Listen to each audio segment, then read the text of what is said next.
Dr. Eric Kelly III and a host of phenomenal speakers from all around the globe for this 7-day virtual event that you don't want to miss.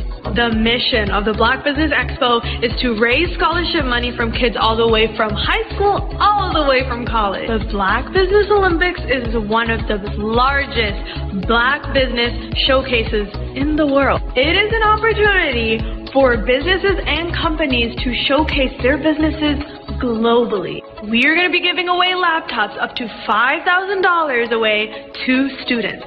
Again, I'm Olivia Appleberry, the founder of 2 Cents Finance and one of the speakers for the expo. I am so excited to see you there. For more info, go to www.blackbusinessexpousa.com or call 919-308-9090 and hope to see you there.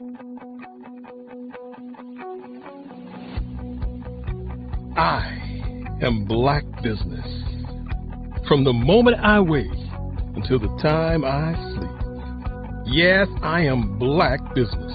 I am Black Business. Tell me, are you Black Business? I am Black Business. Do you support Black businesses? Listen, I support Black business because I am Black Business. Black Business Expo, one of the largest business showcases in the history of Black business in the world. The world! Sign up today at www.blackbusinessexpousa.com or call 919-308-9090. I am Black Business. I am Black Business.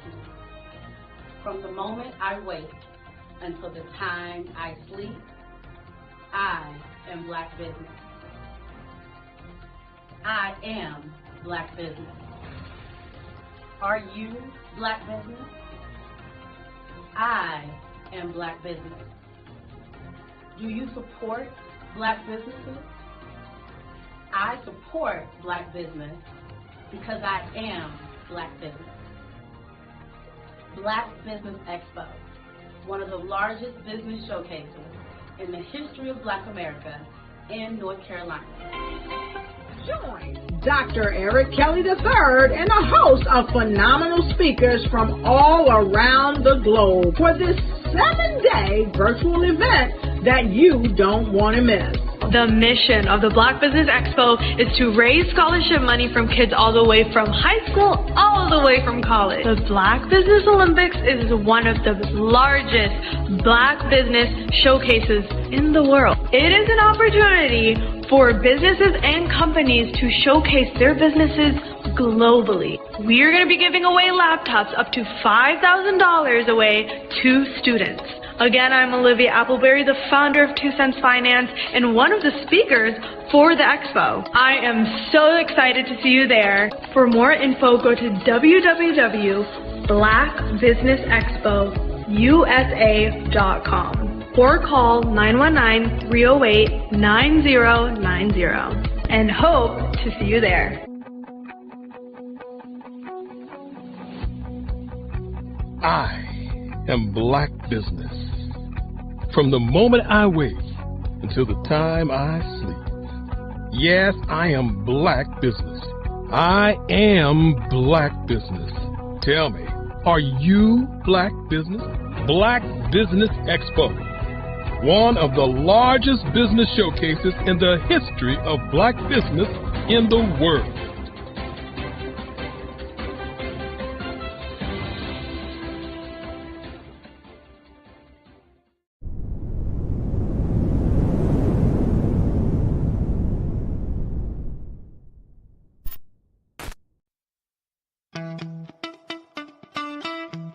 How many times have you been asked to help someone you didn't even know, a student, a business entrepreneur?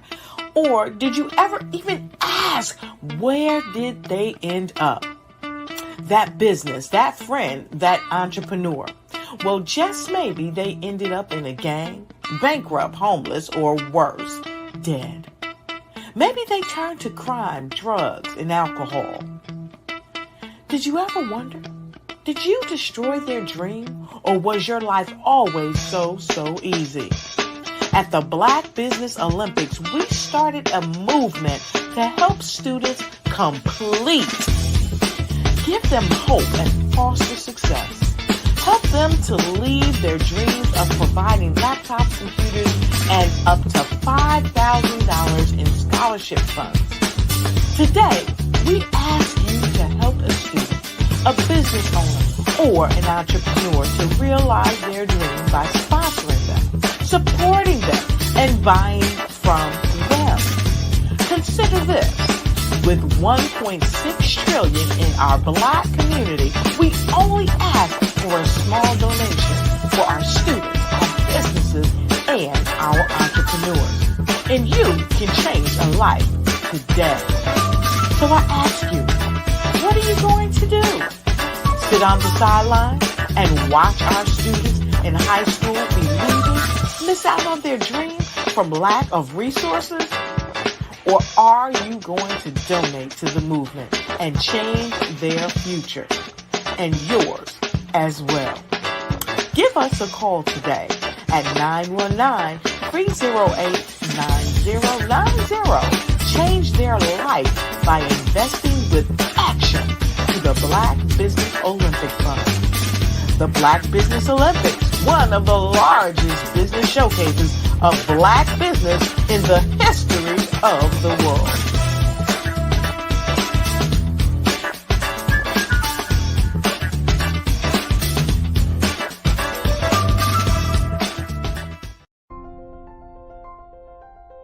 What if you could build your own city? A place where every child can find nurturing people to help them achieve their full potential.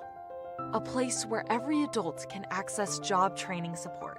Where health education is abundant. Where social justice ruled the land. A place without limitations. Welcome. You have arrived at STEM City USA.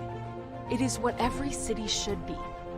A safe and trusted community where you find people and resources to help you become everything you are and beyond.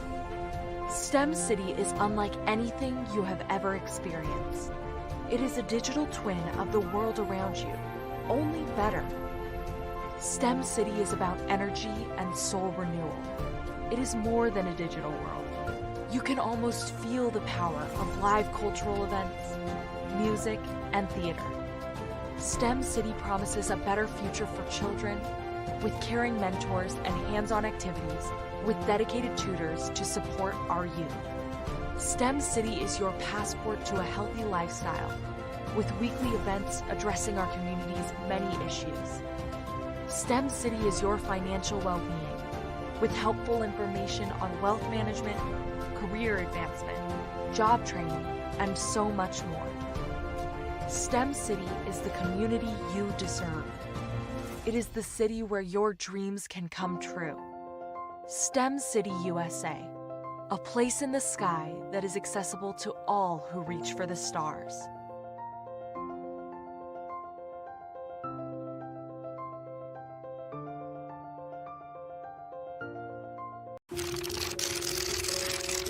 Bravery is not the absence of fear, but the ability to overcome it.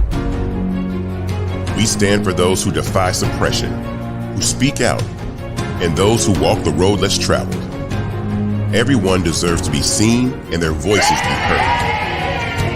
We're sparking a movement, growing a community of creators united by the desire for freedom, choice, equity, and ownership.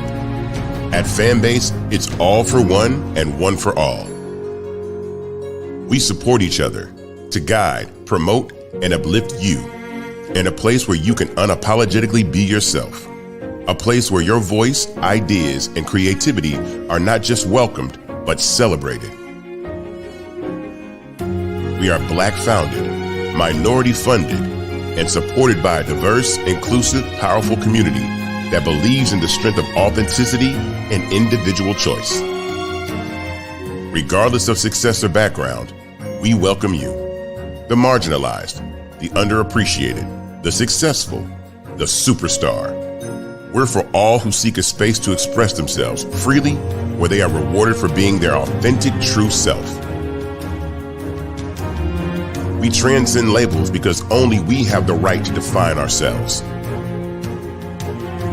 We are built for the brave, the culture, the creators, and for the future where everyone has the power to shape their own destiny, where all are empowered, voices are amplified, and freedom is embraced. For the first time, you have a chance to own the platform you helped make popular. It's a revolution, a movement in how we connect, create, and share. Everyone is a creator, and everyone has a fan base. Here, you can be you without limits. With over 35 years in the computer field as a self-employed Apple Macintosh computer instructor and FileMaker Pro database developer, Dr. Jimmy J. Davies is finally realizing his dream of creating an international organization, Every.Black, to teach entrepreneurs how to use technology to increase profitability and efficiency while providing global networking opportunities. Jimmy believes that the way to achieve economic equality is through entrepreneurship and that we must embrace technology.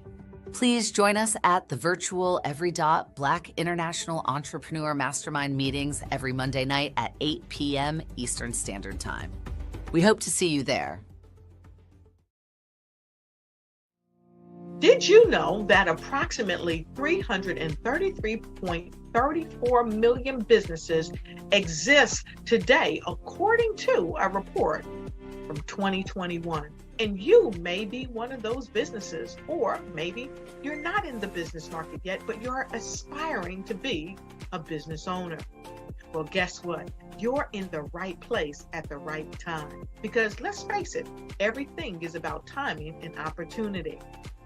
Hi, my name is Dr. Lotus Richey, and I'm the CEO and founder of the Lotus Richey Coaching and Consulting LLC, along with the Lotus Richey Ignite Show. 15 minutes of success with Dr. Lotus Richey, as well as books to boom your business and bring who you are. And today, I want to bring this amazing message to you about the Black Business Network and the Black Business Olympics. See, the Black Business Network and the Black Business Olympics is designed to help people just like you, that's right, that look like me, to take their business to the next level. Not just in your front yard or your backyard, but globally. The Black Business Network and Black Business Olympics is designed not to just help you survive, but to help you thrive. So join us today as we come together with businesses all around the world to support our students, our children, our young teens, our young entrepreneurs. What we do is we come together to help raise funds for students who are aspiring to be business entrepreneurs, who are aspiring and who are thriving in college. We endow them with a wonderful opportunity to gain scholarship of either a laptop or several thousands of dollars.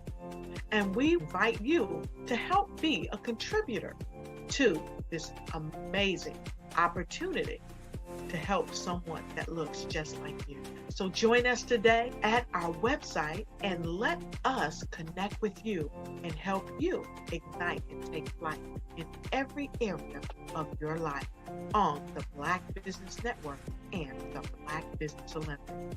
I'll see you on the other side.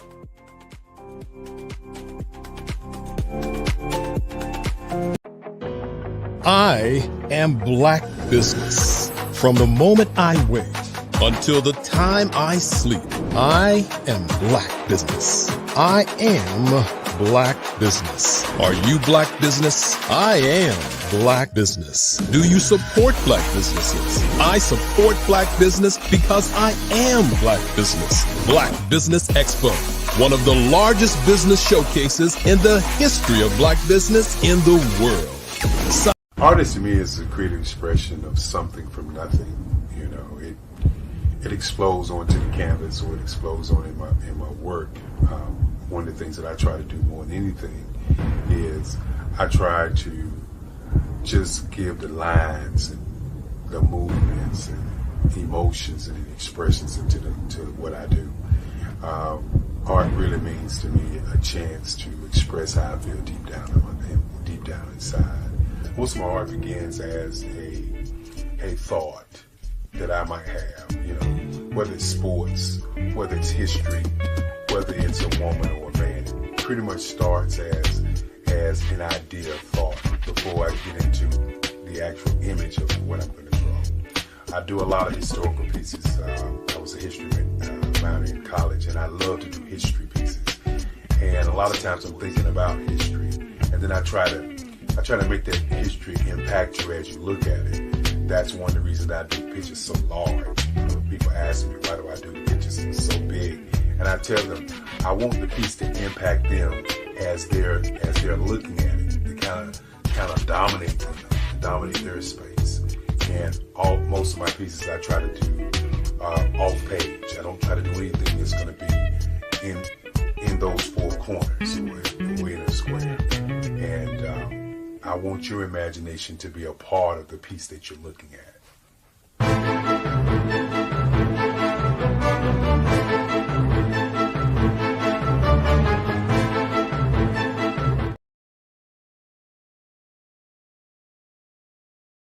The Black Business Expo's mission is to raise funds for high school seniors going to college or K through 12 entrepreneurs.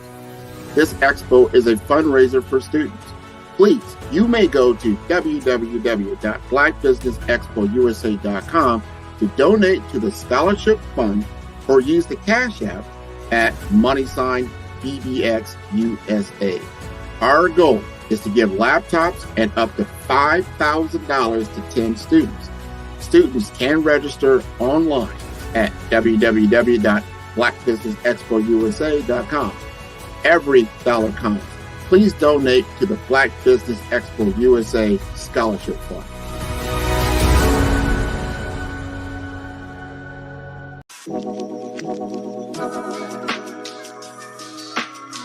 The African company and the African CEO is making a conscious decision to bring on someone external to the continent versus bringing on someone who is from Ghana or Kenya or South Africa.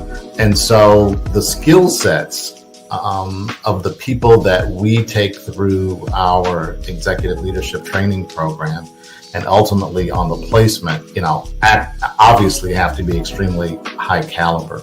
So what we look for are corporate executives at the vice president to C-suite level, as well as Black entrepreneurs. When we look at the Black corporate executives, we're looking for some very specific skill sets, whether that be around supply chain, sales and marketing, engineering, product development. We want our folks to be able to add immediate value to the corporate board, right? And the other thing is, even if they don't necessarily have specific industry experience, they're bringing a diversity of thought.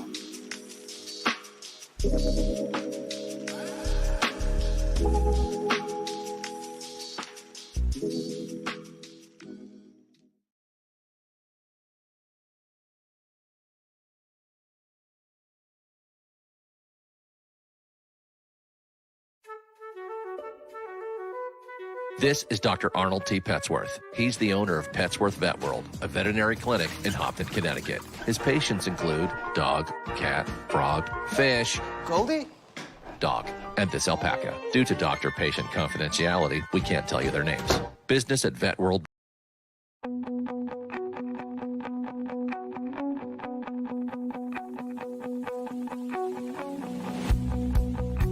I am Black Business. From the moment I wake until the time I sleep. Yes, I am Black Business. I am Black Business. Tell me, Are you Black business? I am Black business. Do you support Black businesses? Listen, I support Black business because I am Black business. Black Business Expo, one of the largest business showcases in the history of Black business in the world. The world! Sign up today at www.blackbusinessexpousa.com or call 919-308-9090. I am Black business.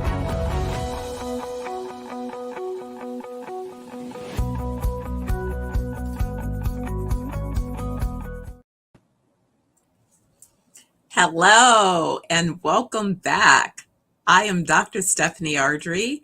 Welcome business owners, entrepreneurs, and other thought leaders, corporations. We are here today. I am the session moderator. We are experiencing our Black Business Olympics, where the Black Business Network is a 24-hour network aimed at showcasing not only Black businesses, but business owners, entrepreneurs, and thought leaders worldwide. We have speakers from North Carolina, London, Singapore, Africa, Japan, and cities all over the United States of America. The Black Business Network is a global community sharing its business knowledge to empower, inspire, and educate businesses about business. Today, I'm so excited. We are going to have a wonderful conversation with Chef Keedy. We'll talk about living superfoods and beyond. Let me tell you a little bit about Chef Keedy before I bring him into this conversation. Chef Keedy is known as the living superfood master. He's a celebrity chef. He's a dynamic main stage speaker and literally one of the most productive health research writers I know I've come across, definitely one for our generation.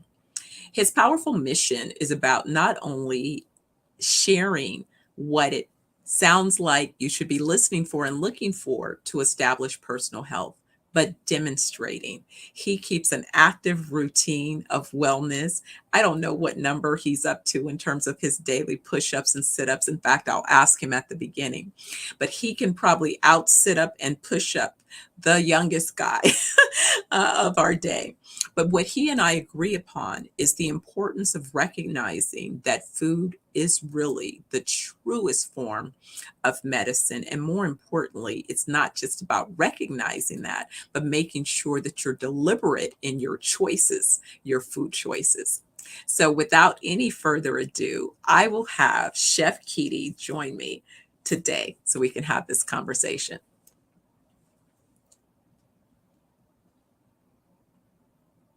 And Aquaba, welcome, my beloved sister, Dr. Steph. I hope you are in as beautiful spirits today as you look on my screen. Oh, thank you. Thank you, Chef. Well, it's always fun to get together. I think that this audience has no clue what we're about to dive into, but how are you doing today? I feel quite fantastic. You know, I recently celebrated my 69th rotation around the sun outside my mother's womb. And I tell you, I could not have imagined when I was a much younger man, half this age, that being 1 year away from 70 years old, that my energy level and my vitality and my disease resistance would be as amazing as it is. I tell you, Doc, at this particular pace, I'm going for a full 126 years around the sun. Yes, well, we're all for it. You know, we're saying 120 and beyond. So I love that. You know, all we have to do is set that intention, right? And lean into it. And when we start leaning into it and describing what it looks like and what it feels like, you know, and then basically working backward from that point to this point and saying what it is we have to do. And so I believe you because I know I've been able to witness your diligence and determination because it's a daily commitment. Mm-hmm. We get to vote every day on these intentions by our actions. So what are you up to now? What's your daily Oh, push-ups? okay. Well, my fitness routine is rather detailed. I have a total of about 10 different daily fitness routines. My morning routine mainly is focused on my core, building my abdominal section, pelvic muscles, and as well. And the pulmonary cardiovascular is also very, very important. So with my dailies, I'm up to 170 reps of my 3 core exercises. About at the end of spring, my spring detox fast, I set a new lifetime record of single set of sit-ups, one time 1,000, and that was a pretty good accomplishment. But insofar as push-ups, my daily routine right now has just been lifted up to 240. I had gone far above that, but then came back down and really kind of started again. So I'm at 240 per day, one time. But my lifetime record I set earlier this year, one single set, no pause, no break, 450. Wow. Wow. Well, we definitely all have a lot to work on. I know personally I'm nowhere near there, but it's my target. That's right. So we'll be working on that. I feel like, that's not only a testament to, your belief and understanding, but just leaning into the reality of what it takes. It's a daily commitment to begin to, build on those possibilities of tomorrow. And you don't start at the end, you start at a point before you get to that destination, creating those building blocks to make sure that you end up where you desire. You make an excellent point. It's all about system. And I have articulated, developed a set of systems about health and wellness maintenance. As you know, health is wealth. And in this particular forum with the Black Business Olympics, health and wealth are part of us standing on the top platform, getting the gold medal. So for everybody who is tuned in today, grab a pen, grab a paper, get ready. Doc and I are going to do the best we can to convince you that you are about to embark on an absolutely magnificent journey. Absolutely. So first off, let's jump right into our conversation. I have a few things that I want to discuss for you, kind of highlights, high level. I want to talk to you about your upcoming book that's coming out. I want to get your perspective on what you see, not only domestically, but more importantly in the global markets as it relates to opportunities. But I also, I hate to have to bring this up, but I must.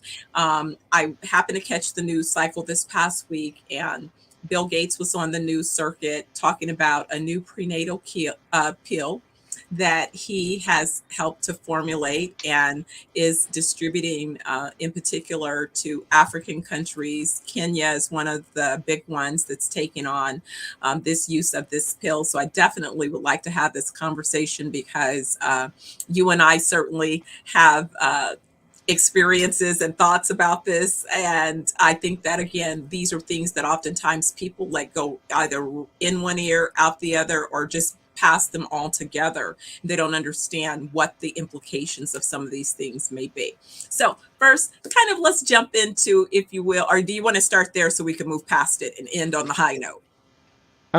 Let's start right there because this idea of Bill Gates, of the billionaire class, taking on the role of preservation of life and vitality for people of African heritage, it's very scary. I know I am not the only one who's very hesitant and reluctant to accept this at face value. Part of the reason I do so, one of the earliest books that I wrote, I think it was about my third book, was 33 years ago. The book was entitled Another Loaded Needle. The SPF 66 malaria vaccine and the conspiracy to depopulate Africa. This book was rather scary. I did a lot of research. I named the names, and as a consequence of naming high-level names as part of this grand, vast conspiracy, I really, literally thought that putting that book out would maybe cost me my life. So I secreted the book into the mail to 100 locations, one of which contacted me back. It was a DC-based think tank called the Information Project for Africa. They said it was some of the best research that they had seen, and it coincided with the research they did. That led me into becoming a member of the organization. There are 340 black broadcast journalists and written journalists from around the world. But it also led me to understand levels and levels and levels of the global game. So when it comes to understanding the global game, I have for some time proclaimed that there is a war going on between the globalists, they call them neocons. You also can call them the deep state, however you want to refer to them. There's been a war between them and the natural evolution of population on the planet, and they are particularly concerned about the high number of babies born to African continental mothers. It has been predicted by 2050, one half of all childbirths on the planet will be to African mothers. I don't think that Bill Gates, who's been a longtime supporter of population control strategies and agencies, I do not think that Bill Gates is qualified mentally, spiritually, or organizationally to be directing Africa's demographic dividend. Ooh, you put it well. And yes, exactly. I too know that cannot be for a benefit. It is absolutely not the benefit that it is being presented. It is a wolf attempting to present themselves in sheep's clothing. And don't fall for it, guys. Don't fall for it, because this is totally opposite of anything that this man has stood for, And I know that having not only access to information, the information is there, but you're right. It's going, reading, finding, consuming, and then being able to understand what does that mean and sort of the bigger why. Why would this be, if you will, top of mind at the same time that we see such significant growth in Africa along the continent as relates to country leaders looking at ways to find alignment, commonality, creating stronger, regional commerce opportunities amongst one another. So at this same time that you see a strong emergence and strengthening and kicking out, if you will, of these imperialists who have tried to conquer and divide, why now is it that suddenly this concern about the prenatal care is also being, pushed and hopefully gaining popular traction? I watched in the news cycle, literally, it was twice this week that his messaging was part of the morning news cycle. And the first day, of course, he's on within, sadly, a known entertainer who, it's kind of like, someone asked him, well, how did you get caught up and involved with, this Gates initiative? Well, I'm just about love, and I just wanted to throw something at the TV, Yeah, I know the feeling. We have unfortunately too often reduced it down to simplicities, when in actuality, the world of today, the world of tomorrow, the world of past centuries has been run at levels of gamesmanship that many of us have not really ever come to study and to comprehend. This is why of recent, more and more so, I find myself studying levels and levels and teaching what is called game theory. To reduce it into the simplest concept, game theory is global chess, playing for everything. And the big prize right now is called the new scramble for Africa. Oh, yes. No, this is excellent. Now, let's kind of move, if you will, along in our progression of this conversation. Let's talk about this. When you say introducing and being able to teach game theory, let's kind of unpack that a little bit, because maybe some people here are not as familiar with what game theory looks and feels like and how it's being practiced globally, because we are playing a global game, whether we know it or realize it. In many ways, game theory can be reduced to mathematics, which includes, of course, data, statistics, analytics, and appropriate adaptation to what the data is showing. Game theory, in its most simple explanation, is broken into 4 basic fundamentals. Number 1, the game exists. The competition exists. If you could define it in communications, you could define it in sports, but in this particular case, we're talking about hegemony, global hegemony, economic hegemony. Point number two, the game exists. Point number two, there are players in the game. And in this particular set of game theory, there's not necessarily just two players.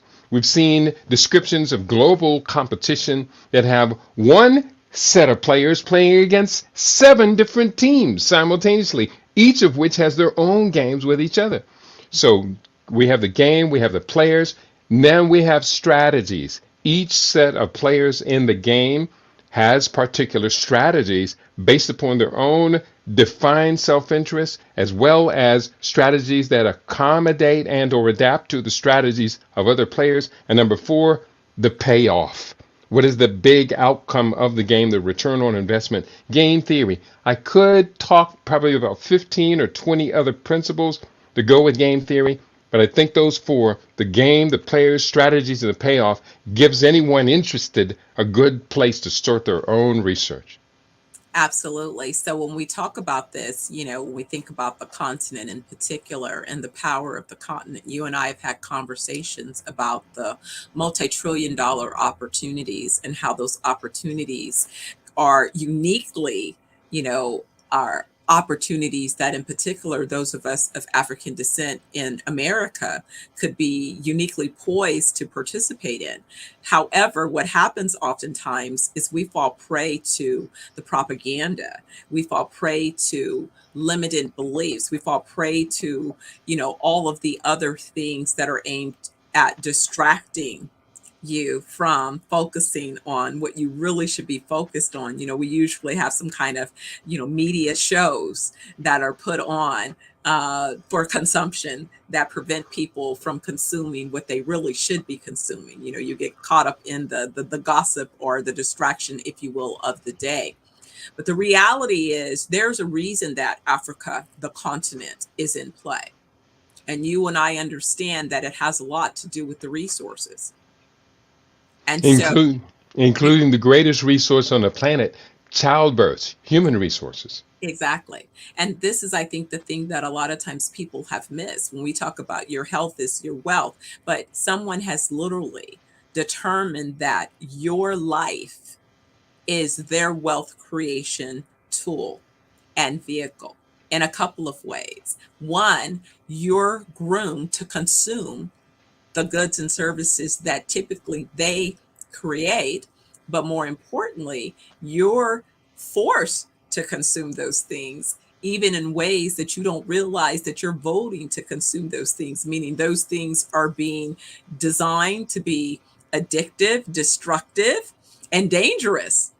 That part, but also the source of, if you will, the various materials that go into creating some of these products and services are uniquely sourced from regions of the world that are oftentimes outside of these communities or countries attempting to control those resources, which then creates this conflict and the need to control the communities that are in existence around these resources. It's a very complex game being played, and the strategies are always in flux. They're always changing and adapting. Unfortunately, for people of African heritage, Black people in the United States, we have not put up sufficient leadership to guide our group as part of a much larger global group toward its full potential. Let me see if I can make this real clear.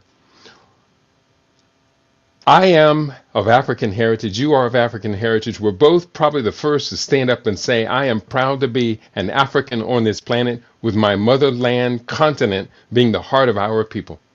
Chinese people will stand up and say the very same thing. Indian people stand up and say the same thing. European people will stand up and say the same thing.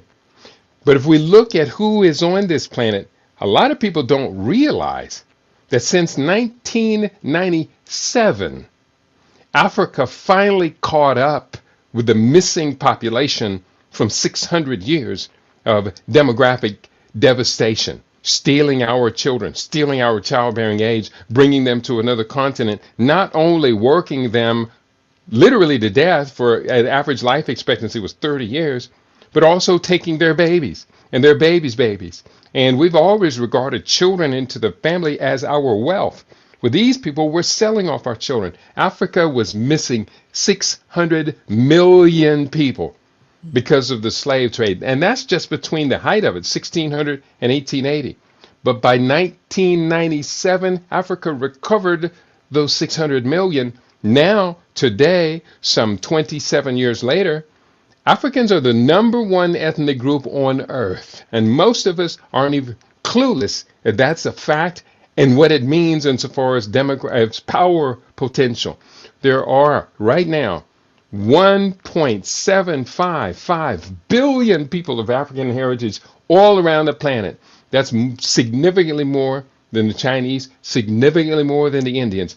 Now we have to figure out, what do we do with a planetary demographic dividend? And so that's where one of the critical reasons why I write books on health. Because with that many people, if we're disproportionately ill, then we're not just bringing ourselves down. We're bringing nations down. We're bringing the planet down. But if we are proportionately healthy and productive and creative and wise and inventing and making patents and taking our patents to industry, using natural resources that are available on our own mother continent, then we see a whole new dynamic on this planet begin to shape up. We call that dynamic, which is now firmly appearing, we call it Africa Rising. Absolutely, and it's definitely the right season. I say that as I look at the journey and I think of where it is I am along my journey, I'm so excited to be at this stage of, if you will, development and competency, but more importantly, of consciousness and awareness, and having the innate desire, to want to be about creating this next and contributing and collaborating.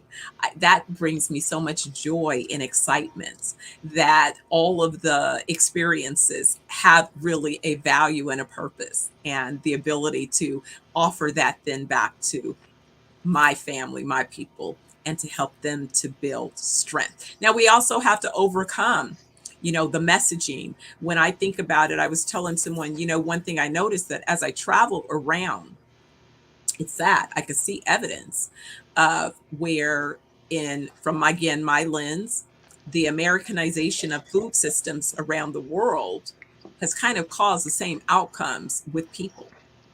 People that I see consuming some of the same food tend to end up in similar states. I was having a conversation with a friend about an elder who seemingly has gone into a fast slip with dementia, early onset Alzheimer's. But she shared that, you couldn't say anything to this person because their daily breakfast consisted of a McDonald's breakfast every day. And that led them to a hospital stay. But you couldn't break that pattern of this particular McDonald's meal every day. And so it hit me. I said, this man is exhibiting behavior that sounds like he's got mad cow. Yeah, mad cow, or what I call suicide.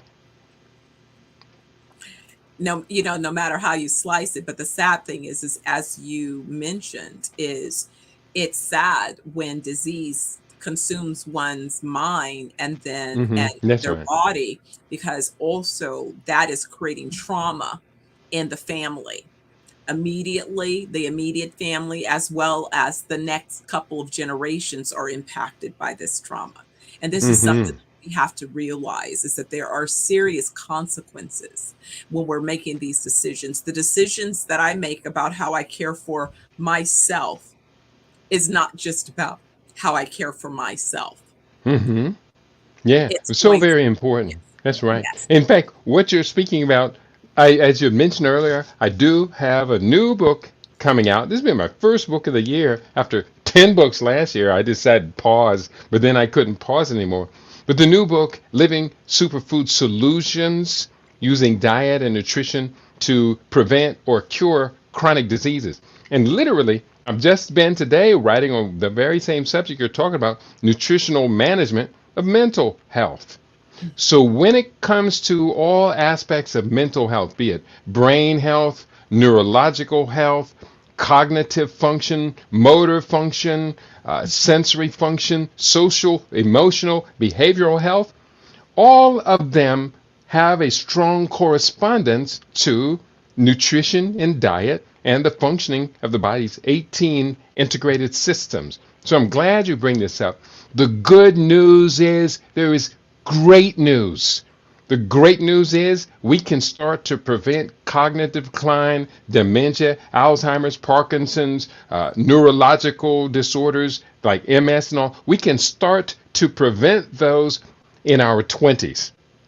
The bad news is the food addictions that we have adopted along the way and this cultural paradigm that has been fixated in what we have been calling soul food has unfortunately led us on an alternative pathway from longevity, healthy lifespan, etc. And when we look at the metrics, when we look at the data, sad to report, compared to other ethnicities in the United States, African Americans are not doing good at all. We've got a lot of key issues to settle. The good news is we got great information to settle it with. That's the part. And so it's basically, I'm seeing around and around more folks wanting to lean in. I find it's so fascinating, and I'm sure it has a lot to do with the algorithms, but I love it on, for example, my Instagram. I see a number of thought leaders speaking up. I see the transformation of previously indoctrinated MDs into Western philosophies, articulate the voids and their understanding and training and how they've adopted new training and information so that they can make better decisions about patient care and hopefully lead towards patient outcomes. How some have shifted from, again, a cut and poison philosophy to more of a preventative approach and recognizing that food is truly the source of the medicine, if it is that you can identify the appropriate food and the food that has true nutrition and nutritionally dense outcomes. However, we have to at the same time recognize, Gates and crew have been buying up farms around the globe. They figured out how to perfect growing fruits and vegetables with ingredients that they desire to have you consume that also may not be for your wellness. So now when you go and you're consuming these genetically modified fruits and vegetables, you're consuming seedless this, seedless that. Do not consume it. Why? Why should we avoid these genetically modified versions of the so-called food that nature had already perfected? That's right. So to prevent anyone out there from accusing you or I of mere speculative conspiracy mongering and fear mongering, I just want to cite one word, and anyone and everyone out there is encouraged to look up this word and understand it. This is a genetically engineered code that's called epicite, EPICYTE, epicite. It was developed by a San Diego-based company, Syngenta, and it's been out here for a couple of decades now. Epicite was designed, it was fashioned from anti-sperm antibodies taken from bodies of women who were allergic to sperm. They would have a reaction when exposed to sperm. Anti-sperm antibodies. So epicite, we know it has been put into the food system. Most likely it's found in corn, and of course they can sell GMO modified products without having to tell the public that the food is genetically engineered and modified. They do that commonly. But epicite, the so-called sterilization corn, it's out here. It's been out here for a long time. I have my suspicions of where it most likely will be encountered, but the overwhelming majority of people, when they're buying non-organic corn, non-GMO corn products, would be corn, different types of corns and cereals. It could be cornbread, a lot of different products. They are totally unaware that that food could likely contain sterilizing genes. At that particular point, it's a crisis, it's an emergency, and we need to step up to the nature of the game as it's played at that level. It's so sad that you mentioned that. I'm thinking back that I haven't had corn in forever, but I attended an event, and it was a family affair, and one of the big stations set up was this corn on the cob. And he was making corn on the cob. He was adding mayonnaise and then rolling it in Parmesan cheese and then, adding some other stuff. And so, people were standing in line to get this corn.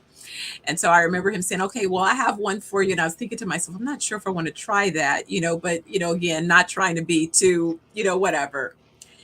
Oh, my goodness. I tried that. And I'm telling you, I had a stomach ache for a good month. I had to do multiple detoxes to get that to finally break down and pass through my system. And I said, never, ever, ever, ever, ever again. But when I think about it, it's like, oh my goodness, it literally created a tummy ache. Yeah, what you're describing was a serious cholesterol and a combination of cholesterol and saturated fats. It's just way too much. Probably had too much sodium in it as well. That's a metabolic disorder bomb that they're feeding the people. But the taste buds like the salt. They love the sweetness of the corn, and they love the fat. Salt, sugar, fat. The brain is pre-wired to desire these particular nutrients. The problem is the modern day food system delivers these critical components of nutrition in an absolutely wrong methodology.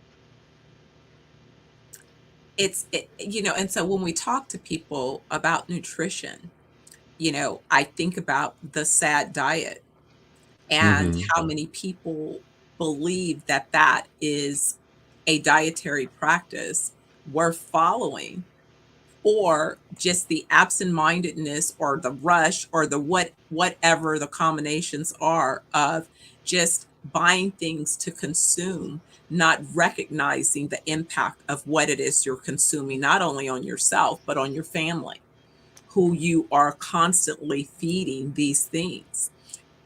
Someone on Instagram the other day was showing, ingredients, and one of the doctors said, wait a second, there should be no more than 3 ingredients to make this item. Why am I looking at a list of, 20 different ingredients? And most of them probably chemicals masquerading as food. Just stop there. If it's more than, what are the basic ingredients? I usually tell people, look at the list. By the time you get to ingredient 4 or 5 is when it starts to tell you that there's other things that you really shouldn't consume. Another clue is when you cannot pronounce the words, it's probably not food. It's probably a chemical formula at that particular point. It's scary, but the beautiful thing about it is we live in an era where we have better access to information, news, research, cutting-edge research than has ever existed in previous generations. This is why I write the books. This is why to date now I have, and I'm proud to say, I've published 53 different books, probably at least half of them dealing specific with health, wellness, maintenance, longevity. I love writing on that subject. How can you and I fulfill God's promise to live to be 120 years plus? I mentioned earlier in the broadcast, I have my plan, and according to my plan, I'm going to get my 126 years. And as part of that plan, I said at my anniversaries of my birth, I'm going to continue to do something very spectacular, which pleases and makes the whole community proud of itself. So that's who we are. That's what time it is. That's where we're moving to. Now, I just was talking a little bit earlier about the new book, and I see you're back again, Doc. I was talking about the new book, and I hope we can maybe just touch on a couple of these chronic diseases that people are experiencing at pandemic levels right now. Yes, and how please. nature gave us food solutions for each of them, including vitiligo. Ah, please tell us more. Okay, well, let's go specifically to vitiligo. These are all different chapters of the book that's coming up. And I talk about vitiligo as an autoimmune disorders. So, key highlights of this chapter, I'm just going to give you the highlights and then we'll freestyle, is the nature of autoimmune diseases. Because vitiligo is an autoimmune disease. Point two, immune system function and what is called reactive oxygen species, how our body deals with inflammation, responding to factors in the environment that the body doesn't want inside of it. Point three, solar exposure to ultraviolet B radiation and melanin production, light or phototherapy. We're living in a sad environment with the same people who want us to eat a sad diet, standard American diet, are also telling us stay out of the sun. Well, nature didn't necessarily tell us to stay out of the sun, which is how we got so black in the first place. 4.4, we talk in this chapter about reversing the melanocytes dysfunction. That's essentially what vitiligo is. The melanocytes, which produce the melanin and also interact with the solar radiation to convert energy in the body, these melanocytes have become dysfunctional because of the autoimmune system disorder. And point number 5, the solution is this pathway. We're hearing a lot about stem cell activation. Well, I don't need to, you don't need to spend $5,000, $50,000 on stem cell therapy. When your body makes stem cells throughout the course of its life, we just have to learn how to tell the body to do what you were designed to do. Well, that's part of one of our treatment protocols. We use a particular therapy that allows your body to accelerate its natural creation and reproduction of stem cells. And we do that in combination with number one, first detoxing your body from the toxins so that your cells become receptive again, and then helping you to consume nutritionally dense fruits and vegetables and foods that will then help to activate the desire for those cells to also, regenerate. And then with our technology, we're able to accelerate that process again in a non-invasive manner. So we know that you're not going to be allergic to you. Right? That's right. Yeah, that autoimmune disorders are devastating the nation, in particular looking at African American people. I don't think we've had any of our leaders step out and say we have an autoimmune disorder crisis that we're going to have to face up to as soon as possible. Just one quick example, and I get excited about this. This morning, what I want to ask you to do in this last example is to also share with us how and when we can get a copy of this latest book that you're publishing, so that we make sure that we get that in before we leave today. Okay, I do have a wonderful website, keidi.biz,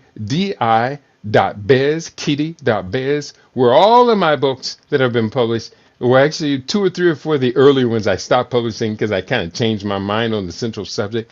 They can be found there, as well as they can go to amazon.com. Just spell my name, Keidi, and it'll come right up. AWADU will be in the books sections, and they have at least about 45 of my books right now available on Amazon. We try and make it as easy as possible, and I can even share my text number, 702-580-0662. You can text me. I'll be glad to open up a dialogue with you.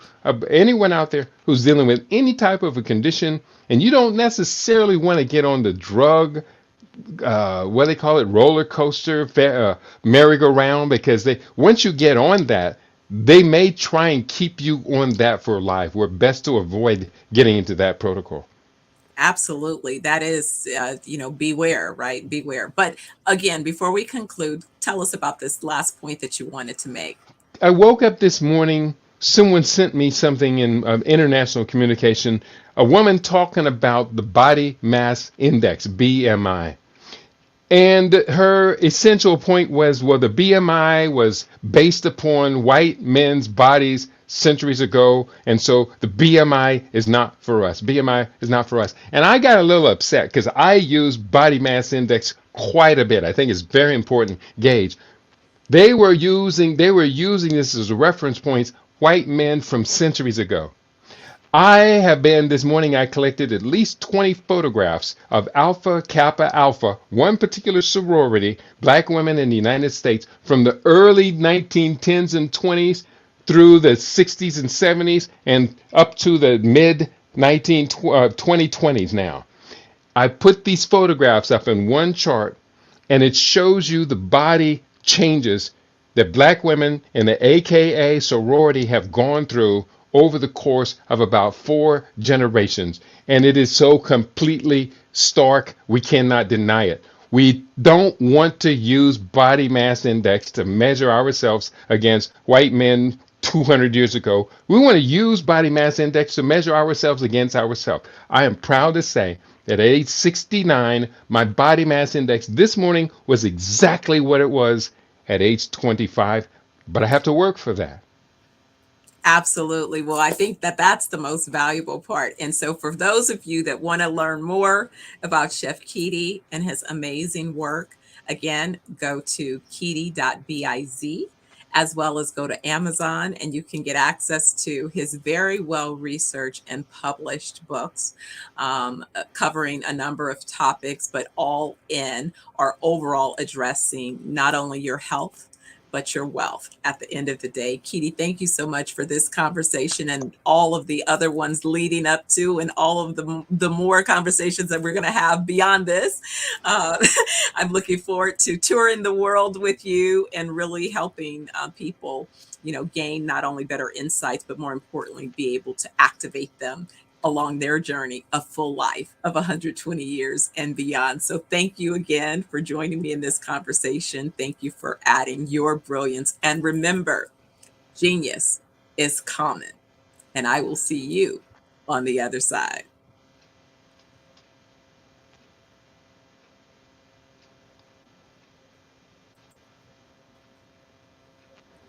See who's running.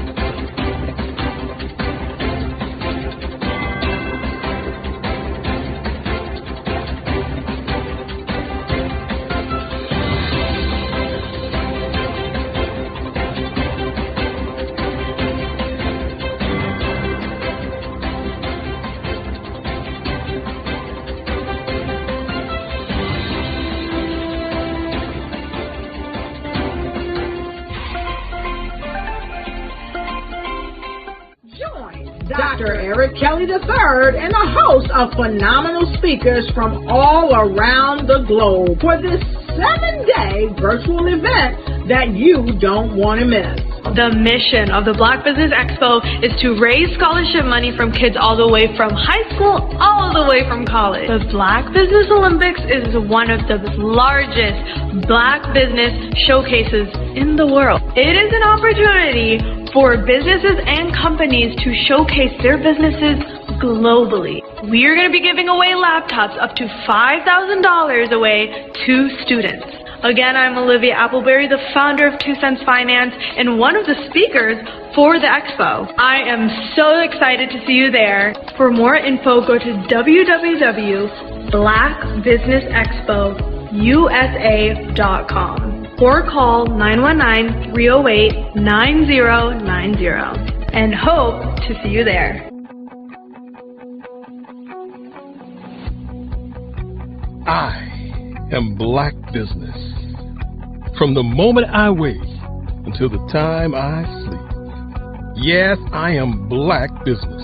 I am Black Business. Tell me, are you Black Business? I am Black Business. Do you support Black businesses? Listen, I support Black business because I am Black Business.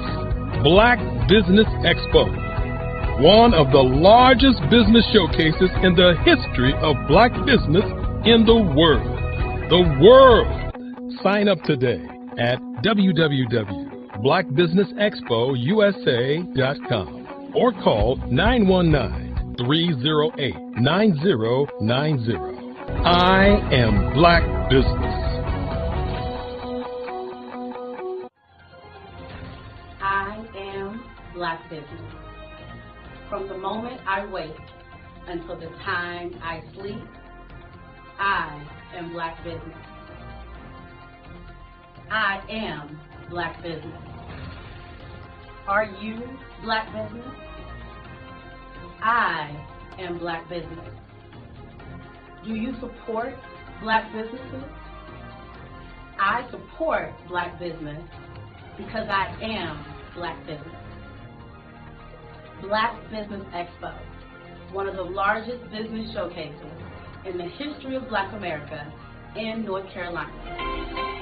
Join Dr. Eric Kelly III and a host of phenomenal speakers from all around the globe for this 7-day virtual event that you don't want to miss. The mission of the Black Business Expo is to raise scholarship money from kids all the way from high school, all the way from college. The Black Business Olympics is one of the largest Black business showcases in the world. It is an opportunity for businesses and companies to showcase their businesses globally. We are going to be giving away laptops up to $5,000 away to students. Again, I'm Olivia Appleberry, the founder of 2 Cents Finance and one of the speakers for the expo. I am so excited to see you there. For more info, go to www.blackbusinessexpousa.com or call 919-308-9090 and hope to see you there. I am Black Business. From the moment I wake until the time I sleep. Yes, I am Black Business. I am Black Business. Tell me, are you Black Business? I am Black Business. Do you support Black businesses? Listen, I support Black business because I am Black Business. Black Business Expo, one of the largest business showcases in the history of Black business in the world.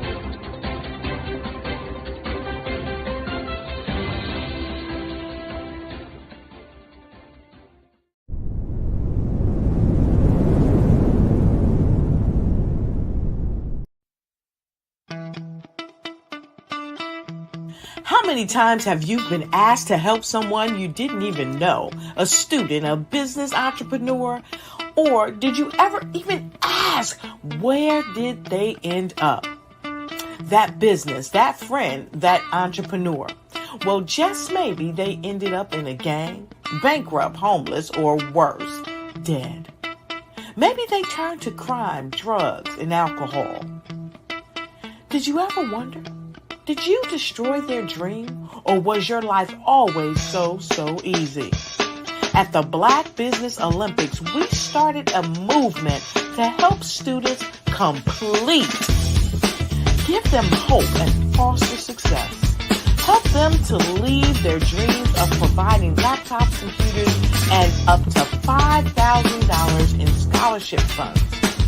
Today, we ask you to help a student, a business owner, or an entrepreneur to realize their dream by sponsoring them, supporting them, and buying from them.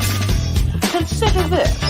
With $1.6 trillion in our Black community, we only ask for a small donation for our students, our businesses, and our entrepreneurs. And you can change a life today. So I ask you, what are you going to do? Sit on the sideline and watch our students in high school be losers, miss out on their dream from lack of resources? Or are you going to donate to the movement and change their future and yours as well? Give us a call today at 919-308-9090. Change their life by investing with action to the Black Business Olympic Fund. The Black Business Olympics, one of the largest business showcases of Black business in the history of the world.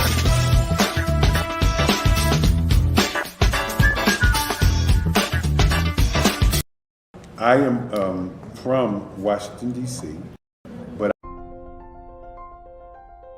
what if you could build your own city?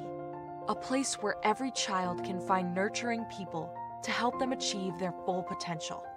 A place where every adult can access job training support. Where health education is abundant. Where social justice ruled the land. A place without limitations. Welcome. You have arrived at STEM City USA. It is what every city should be. A safe and trusted community where you find people and resources to help you become everything you are and beyond. STEM City is unlike anything you have ever experienced. It is a digital twin of the world around you, only better. STEM City is about energy and soul renewal. It is more than a digital world. You can almost feel the power of live cultural events, music, and theater.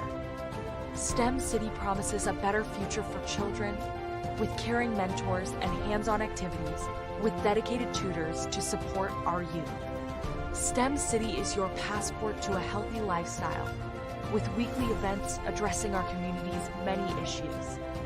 STEM City is your financial well-being with helpful information on wealth management, career advancement, job training, and so much more.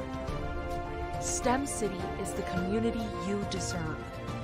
It is the city where your dreams can come true. STEM City USA, a place in the sky that is accessible to all who reach for the stars.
You are in the right place at the right time.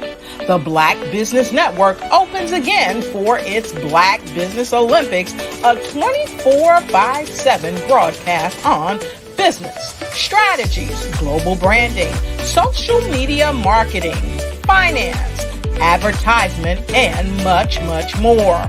Featuring the top, most powerful entrepreneurs and speakers and thought leaders from all around the world as they gather together for this phenomenal event.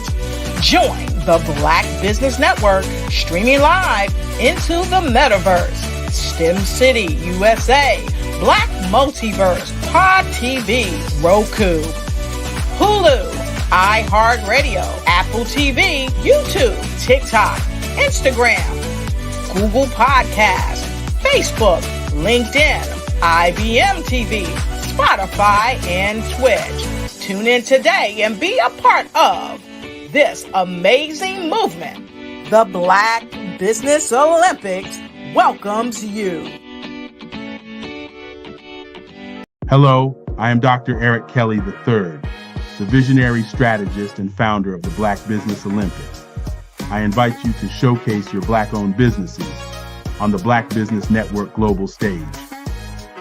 The Black Business Olympics is a global Black Business Network platform that propels Black-owned businesses into the international spotlight. By showcasing your business on the Black Business Olympics platform, you can reach a worldwide audience of potential customers, partners, and investors. You can also establish yourself as a thought leader and expert in your field, attract lucrative partnerships, and more speaking engagements. In addition, the Black Business Olympics platform provides a valuable opportunity to connect and collaborate with like-minded entrepreneurs and business professionals from around the world. This can lead to new business opportunities, ideas, and relationships. Finally, by sharing your story and expertise on the Black Business Olympics platform, you can inspire and empower others. This is a powerful way to make a positive impact on the world and leave a lasting legacy. If you are a Black-owned business owner, I encourage you to seize the opportunity to showcase your business on the Black Business Olympics platform. It is a once-in-a-lifetime opportunity to make an indelible mark on the world. Be one of the 1,000 visionary entrepreneurs who are changing students' lives, shaping industries, and leaving an unforgettable legacy for their families. Unleash your voice on our global stage and watch your business thrive. Black Business Olympics is one of the largest Black business showcases in the history of Black business in the world. Yes, the entire world. Just give me a call today at 919-308-9090. The Black Business Expo is changing my life. This year, they are giving away laptops and even $5,000 in cash to students just like me. I'm Alexis, and I want to go to college to fulfill my dream of becoming an entrepreneur. Help the Black Business Expo going to www.blackbusinessexpousa.com and also becoming a vendor, a sponsor, or donating. The Black Business Expo's mission is to raise funds for high school seniors going to college or K through 12 entrepreneurs. This expo is a fundraiser for students. Please, you may go to www.blackbusinessexpousa.com to donate to the scholarship fund or use the Cash App at $BBXUSA. Our goal is to give laptops and up to $5,000 to 10 students. Students can register online at www.blackbusinessexpousa.com. Every dollar counts. Please donate to the Black Business Expo USA Scholarship Fund.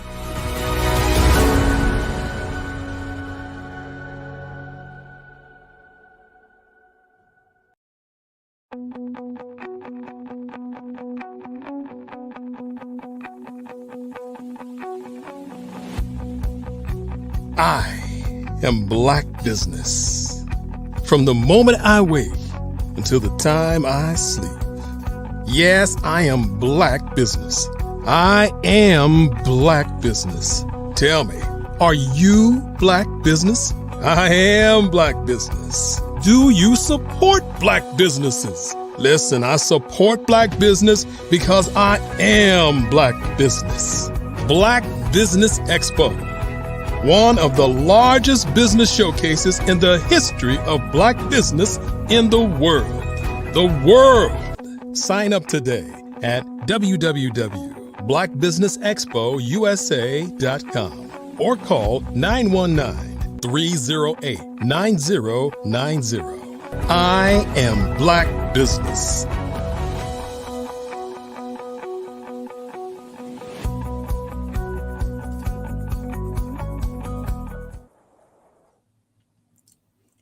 Greetings. I am Dr. Stephanie Ardrey. Welcome to this session, business owners, entrepreneurs, thought leaders, and corporations. Welcome to the Black Business Network and the Black Business Olympics. Today, I'm your moderator for this session. We're going to have a wonderful conversation. But first, the Black Business Network is a 24-hour business network showcasing Black businesses, business owners, entrepreneurs, and thought leaders worldwide. We feature speakers from North Carolina, London, Singapore, Africa, Japan, and cities all over the United States.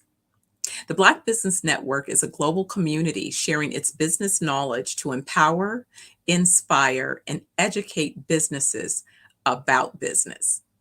Well, today we're going to have in this session another exciting conversation, a fireside chat. I'll be speaking with Ashley Carter. She's going to share her amazing journey as both a realtor and podcaster and her passion behind why she believes education is really key to help families not only acquire real estate, but also be in position to build generational wealth around real estate. So before, let me tell you just a little bit about Ashley and how she decided to embark upon this particular journey. As I mentioned, she's a realtor and she has been successful in terms of delivering and helping families identify and acquire real estate assets. And she began her career. Let's see here. I'm sorry, I'm having a little bit of a technical issue here pulling up her bio. Let me get you. Here we go. Sorry about that. Ashley is a dynamic professional speaker, dedicated realtor, educator. She empowers families to build lasting legacies through home ownership, education, and understanding the strength of family. She has a heart rooted in service and a vision for generational impact.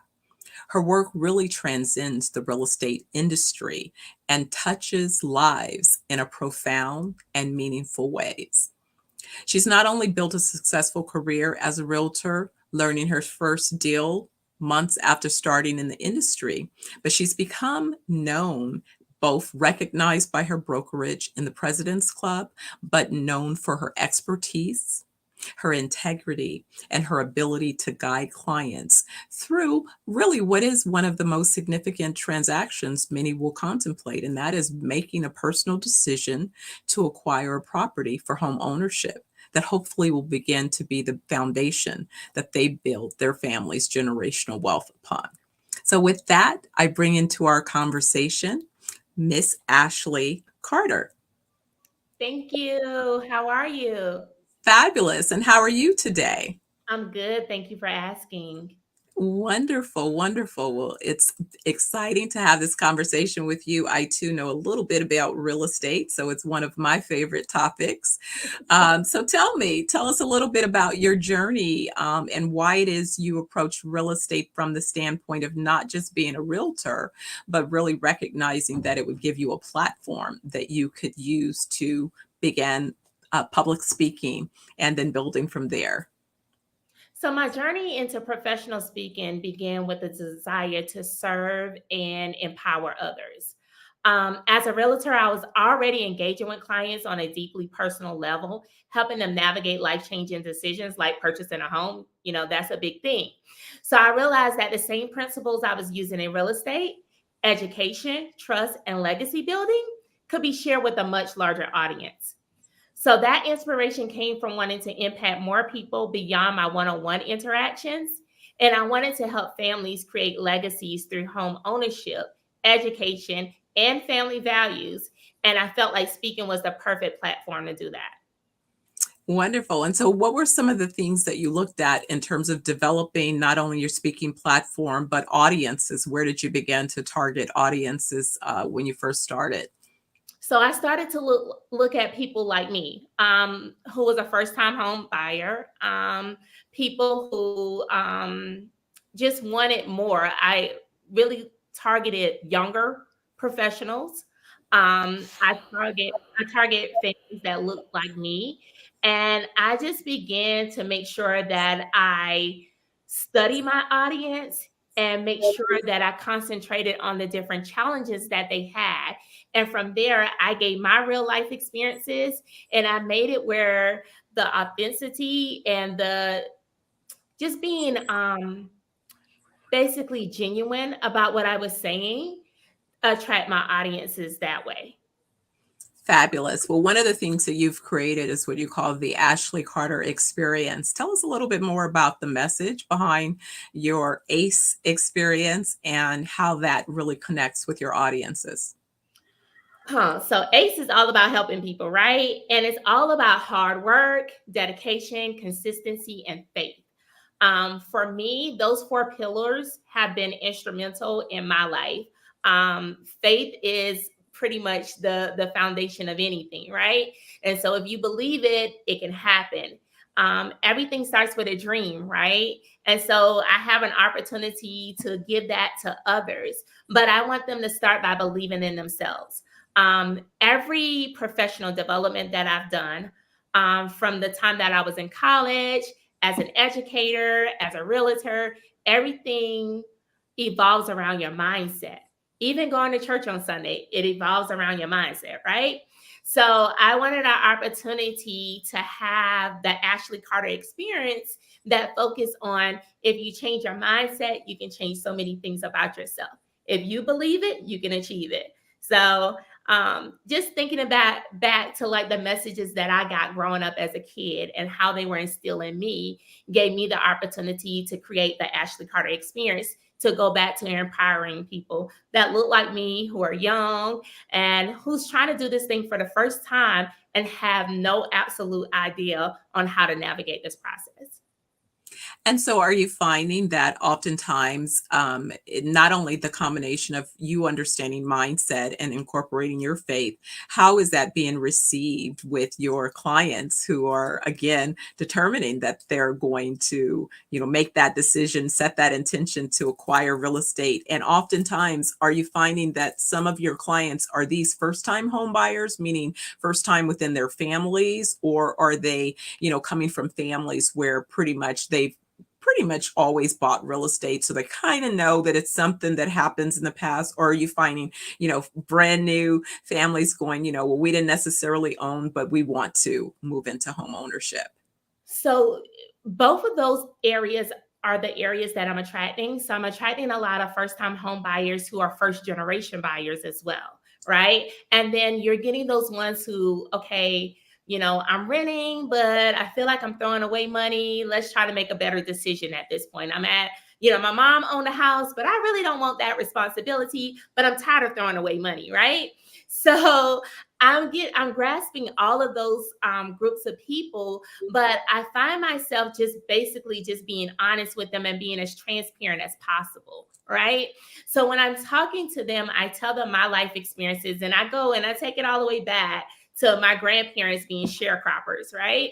So I explained to them, my grandparents were sharecroppers for a while, and then my grandmother was born in 1921. That's over 100 years ago, right? But her and my grandfather, they were able to obtain 6 pieces of property, and we still have those properties in our family at this time. So for me, that's a big part of giving that legacy and, just encouraging people that, hey, if they can do it, sharecropping, we definitely can do it, right? So when they see that and they see that fire in my eyes and that desire that I have, that I want to be great and I want them to be great, because not only am I rooting for myself, I'm rooting for them as well. They feel like, oh, I can definitely do this at this point. It targets so many things. I think people don't realize when you own something, you treat it differently, right? Not only that, you get that empowerment that you can do more because you've made that big step. And now you have assets. So you're able to have leverage in your area. You're able to make different business decisions, and you can utilize your home as collateral. You can borrow off of your home. There's so many different things that you can do to take you to the next level. And my goal is just to tell the world about it, right? Sometimes in underprivileged communities, that education is missed. And my goal is to make sure that I'm going around to different places, like whether it be at middle schools, high schools, whether it be seminars that I can, put on in the community that I'm from. My goal is to make sure that I get that education out, because, the lack of knowledge plays a big part in us not achieving our goals. And that's why I preach about education. Like, education is so powerful, not just having the book sense, but just being educated in so many various areas. I hope I answered Absolutely. your question because I like to talk. No worries. Well, absolutely. Well, I think it's also interesting because you talk about, the communities you impact, but you also have a number, as we say, we all have these different titles. I mean, you're a mother, you're a wife, and you're a businesswoman. And so even when you look at the dynamics of your experiences in educating others, how are these messages, not only received, but also part of your family dynamics with your own, household and your children? What are they learning? What is your family taking in and learning by just watching your example? So I have a big family. I have two older girls. They're 20 and 17. And then I have a 6 and a 7-year-old, right? So me and my husband started all back over again, right? But I have one little boy. And, my thing is, someday I tell him, you're going to be a husband. You're going to have to provide for your family. You're going to have to carry daddy's business on. And the same for my girls. You can have it all. You can be the wife. You can be the mother. You can also be the businesswoman as well, And I try to tell them that education is the key. Education is very important in my house. If one person is not getting it, then we're all not getting it. We're going to have to focus on that person so we can bring them up to where they need to be. My son has had struggles with reading, right? And, he's my only little boy, and it really pulls on my heartstring when I talk about it because, I have these big dreams for him. I want him to be great. Sky's the limit for him, right? But a lot of times our kids are not getting what they need because we're not educated or we're afraid to say something, right? So in my house, we talk about asking questions. No question is a dumb question. We talk about being honest and transparent. Like, sometimes you just have to say what it is to get the help that you need. I think a lot of time in a community that looks like me, a lot of times we're ashamed or we're inferior of what others may think when we're not honest about what's going on. So having that opportunity to show my children that your voice matters means the world to me. And I try to model that every chance that I get with them. Well, that's so important because it is really about having those conversations. I say we create the first educational environment in our households. I happen to be one that believes strongly in education. In fact, so much so that I created what I call was the womb experience. I started teaching my son while he was yet in the womb. He affectionately likes to say things like when he was sharing a body with me and all of the education that was happening. But, it's important that, again, the messages that I received from my mother was that the educational system was just that. It's for my education. The people that are being paid as the teachers, they work for me. And if it is that I'm struggling in any way with how they're communicating the information that they're supposed to be communicating, then it's on me to let them know that they need to make a course correction and communicate in a different way, because the way that they're communicating is not landing. So it's not working for me, but also at the same time, being able to hold myself accountable for my piece of that relationship process in how it is that I'm prepared to learn and engage. And I think that understanding begins at home. When we tell our kids that the teachers in the classroom are not these big, scary people, they're there to work for you. Mommy's, daddy's taxpayer dollars are paying their salaries. You are employing them, and their job is to put forth the education. And if it is that it's not being translated in a way that's meaningful, you have to use your voice and you have to let people know, I'm sorry, I don't understand that. And there's no shame in not understanding. We should remain curious and we should always question. And there's a way to question. You don't have to do it in a disrespectful manner. You can just say, hey, I don't understand this exactly. I understand A and B, but this C part, I don't see the correlation. So let's see how we can clarify that better.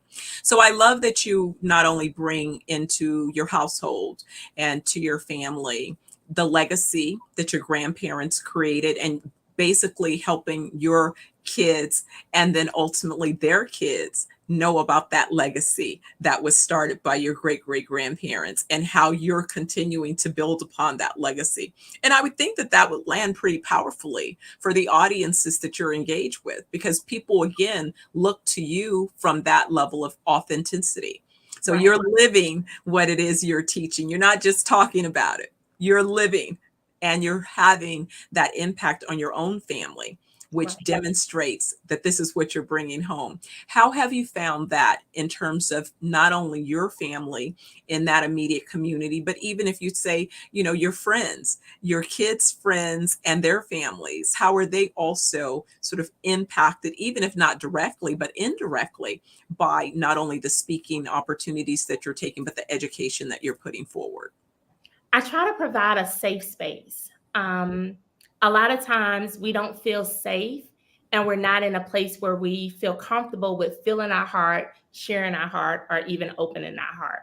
So I try to get involved in different community organizations. So I have an opportunity to invite different people in and show them that, you know, it's not the way you look, it's not where you come from. Everybody's welcome. I like to use the analogy, it's like church, come as you are, right? And we come on in and we embrace everybody. And what you notice about those organizations or what you notice about those friends or just people out in the community, that we all have so many things in common, you know? And it's just a matter of just being in a space where you're able to share that with others to let them know that you're not alone on your journey. So I try to make sure that I'm always having a safe space and I'm always having an invitation for people to come in. I think that's important when it comes to the community and our friends and my children and their friends, that they have a space where they can actually come in. That's so valuable. Now, I know you've been involved with an organization called When Women Heal. And so tell us a little bit about what drew you to being involved, but then also what you see as some of the outcomes as a result of your involvement with that organization. So When Women Heal is like therapy to me every week, okay? We do a book club. One of the books that we were reading was called Mother Hunger. And that opened up so many conversations. And it was nice because not only was it me, a 40-year-old woman on that platform, but there also was a woman who was 65 on there. There was a woman who was 25 on there. You know, we have all these different ages and all these different experiences, and you're able to gravitate to these people and learn so many different things. So it gave me a lot of life lessons.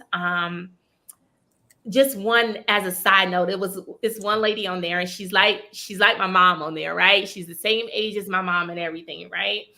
And there are times when I'm like, Miss D, now y'all grandmothers be doing a whole lot, you know? And I'll tell her, I was like, you're supposed to be on my side as my mom, but I feel like you be taking the children's side. And one of the important things that she said to me was that a grandmother holds the entire family together. So sometimes the grandmother has to, you know, talk on this person's side a little bit and talk on that person a little bit, so that person can have that safe space. And I don't think the conversation had ever been told to me quite that way. You know, I always kind of like get upset with my mom and say, okay, now you saying one thing with me and then you telling the kids another thing, mama. Now come on now, I need you to help me reinforce what I'm trying to say. But when Miss D kind of laid it out to me that way, it kind of changed my whole outlook and perception on the conversation or the things that were happening.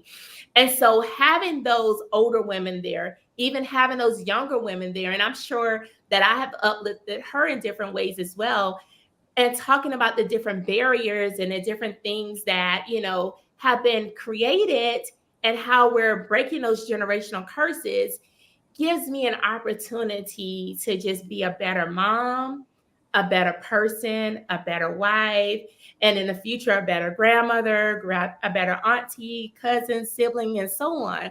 So that group has been life-changing. And the one thing that I love about it is when they talk about when women heal, it's like all these little dots afterwards, right? And all these women are saying different things. Generational curses are broken. Women are able to breathe at this point. The impossible occurs. And it's just so, it just pours into you. And every week we're meeting and we're pouring into each other. And nobody's jealous. Nobody feels any type of animosity or anything of that nature. It's just women uplifting each other. Well, that is such a beautiful space. And you know, it's true. Women are so influential within our families, within our communities. And when we create a safe space to collaborate and communicate, just a safe space to share our concerns in a loving, nourishing environment, it just empowers us to, one, be able to release the toxins and the negative experiences, but begin to really build on the strength. And why repeat mistakes if someone can show me a shortcut? I'm like, you should be able to stand on my shoulders and go forward. Why are you going back and repeating the stuff that I've already figured out are the potholes? I know where those bodies are buried. Avoid these traps, right? You don't need to fall into those traps. You know, let's leapfrog over those. Let me give you the Cliff Notes version so that you can advance forward. So I think that's a beautiful experience in space. And then, since you both see yourself, and it is true, you are both a speaker, an educator, and also a professional, realtor in the business world, how would you advise, if you will, your next set of team members that you're developing? How should they develop their career in business and/or include speaking as a platform, as a way of, carrying forward both the knowledge and education that they're gaining? But more importantly, how do they manage the challenges of both of those things? Because speaking is a career in and of itself, as well as the responsibilities of being an active realtor in the marketplace. I would say definitely you have to be true to yourself about whatever you're doing. You have to put that work-life balance together. You got to be organized. You got to believe in something outside of yourself, something that's bigger than you. You want to invest in yourself as well. With anything, a lot of us have natural talents, right? And with our natural talents, we have a ceiling that we're going to hit. But the difference between somebody who's naturally talented and a skilled person is the skilled person is going to win every time because they're pouring into themselves. And I think a lot of times, sometimes we're so great that we forget that we still have to continue to develop ourselves. So for my next team, I definitely want you to focus on yourself. I definitely want you to believe in something that's bigger than you. And then I want you to pour into yourself like you never poured into yourself before. Because when you develop yourself, you can go anywhere in this thing called life, So I think just basically having that faith, that consistency, and pouring into yourself can take you a long ways.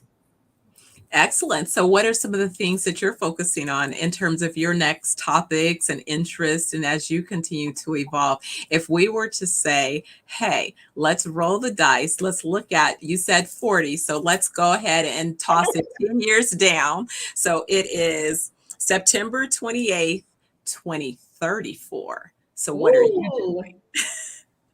Well, I don't think I'll be in a classroom during that time, but I definitely want to be doing a little bit more consulting. I want to come into the schools and I want to talk to schools about, really, really, really zoning in on our communities and uplifting our communities so we can uplift our children. A lot of other things that I want to do is be doing more speaking engagements. This time I want to be global. And there is room for owning my own brokerage by that time. So I definitely want to open up my own real estate brokerage where I'm able to train real estate professionals and just be an ambassador in the real estate profession. So 10 years from now, I'm looking at being on the next Ebony magazine. All right. I love it. I love it. I love it. No, and it's, it begins with just that, is setting that intention. A lot of times people forget that was one of the gifts that my mother gave me was, the ability to envision where I saw myself going from a very early age. So let me ask you this. You mentioned you made reference to your grandparents, but who are some of the other mentors or folks who you've looked to for their leadership and sort of wanted to model or glean insights from along your journey? So I would definitely say I work for a female brokerage, right?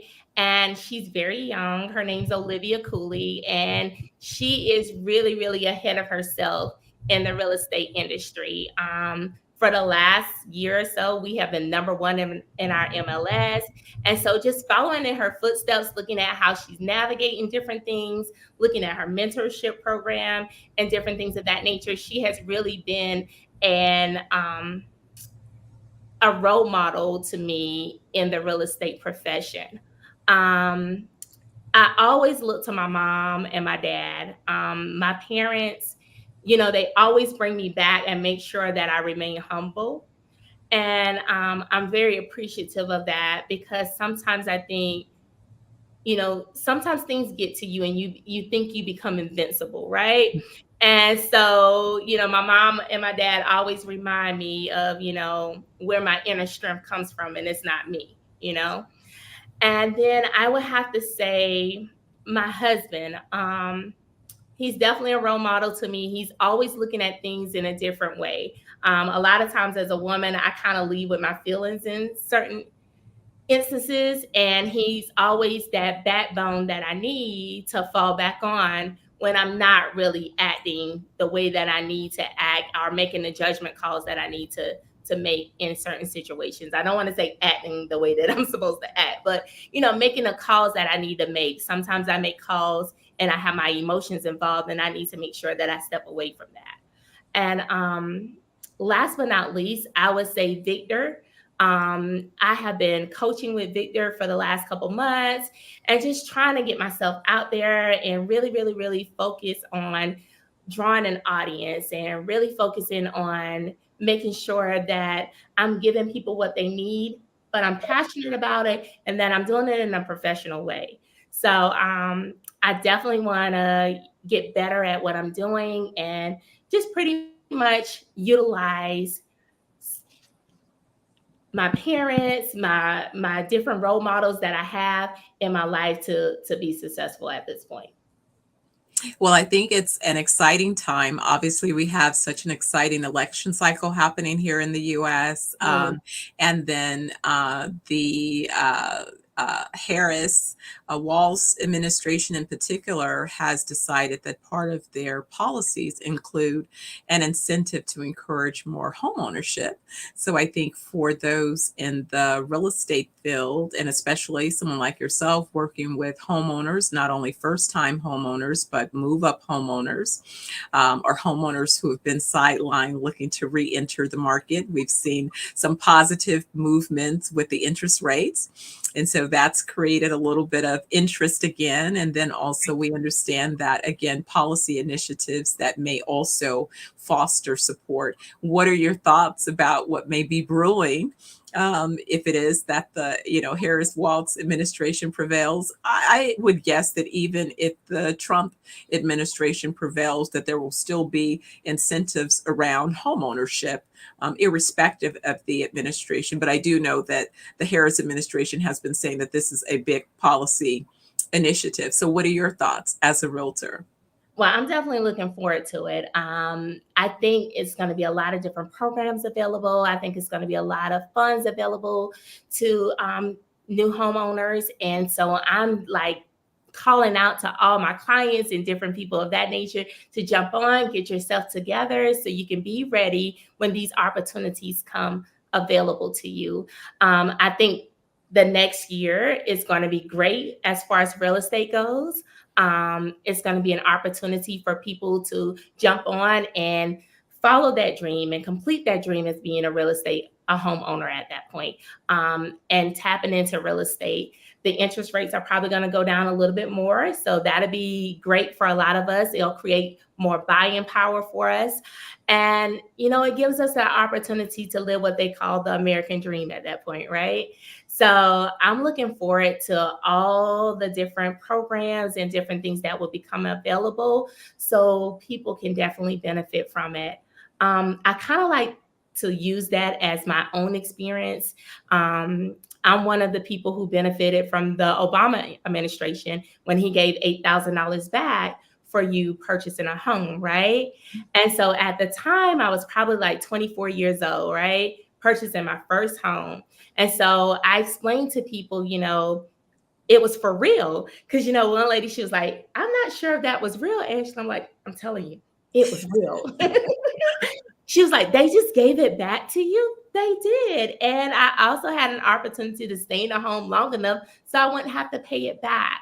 So just having those opportunities and then telling them about my experience years later when I got an opportunity to sell my home, and it was a savings account all that time, like you can see the lights go off in their eyes, So I'm excited about the new administration and what it's going to do for real estate, but I'm more excited to see what it's going to do for the American people.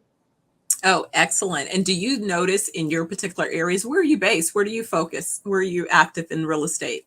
So I'm here in Columbia, South Carolina. Okay. And so are you noticing a lot of growth or, in your marketplace? What do you see as some of the major opportunities or contributors to opportunities? Well, we have a lot of new constructions going on. So a lot of people are jumping on those new construction deals. We just had a situation where a lot of money has been dedicated to down payment assistance. So a lot of my clients are benefiting from that down payment assistance.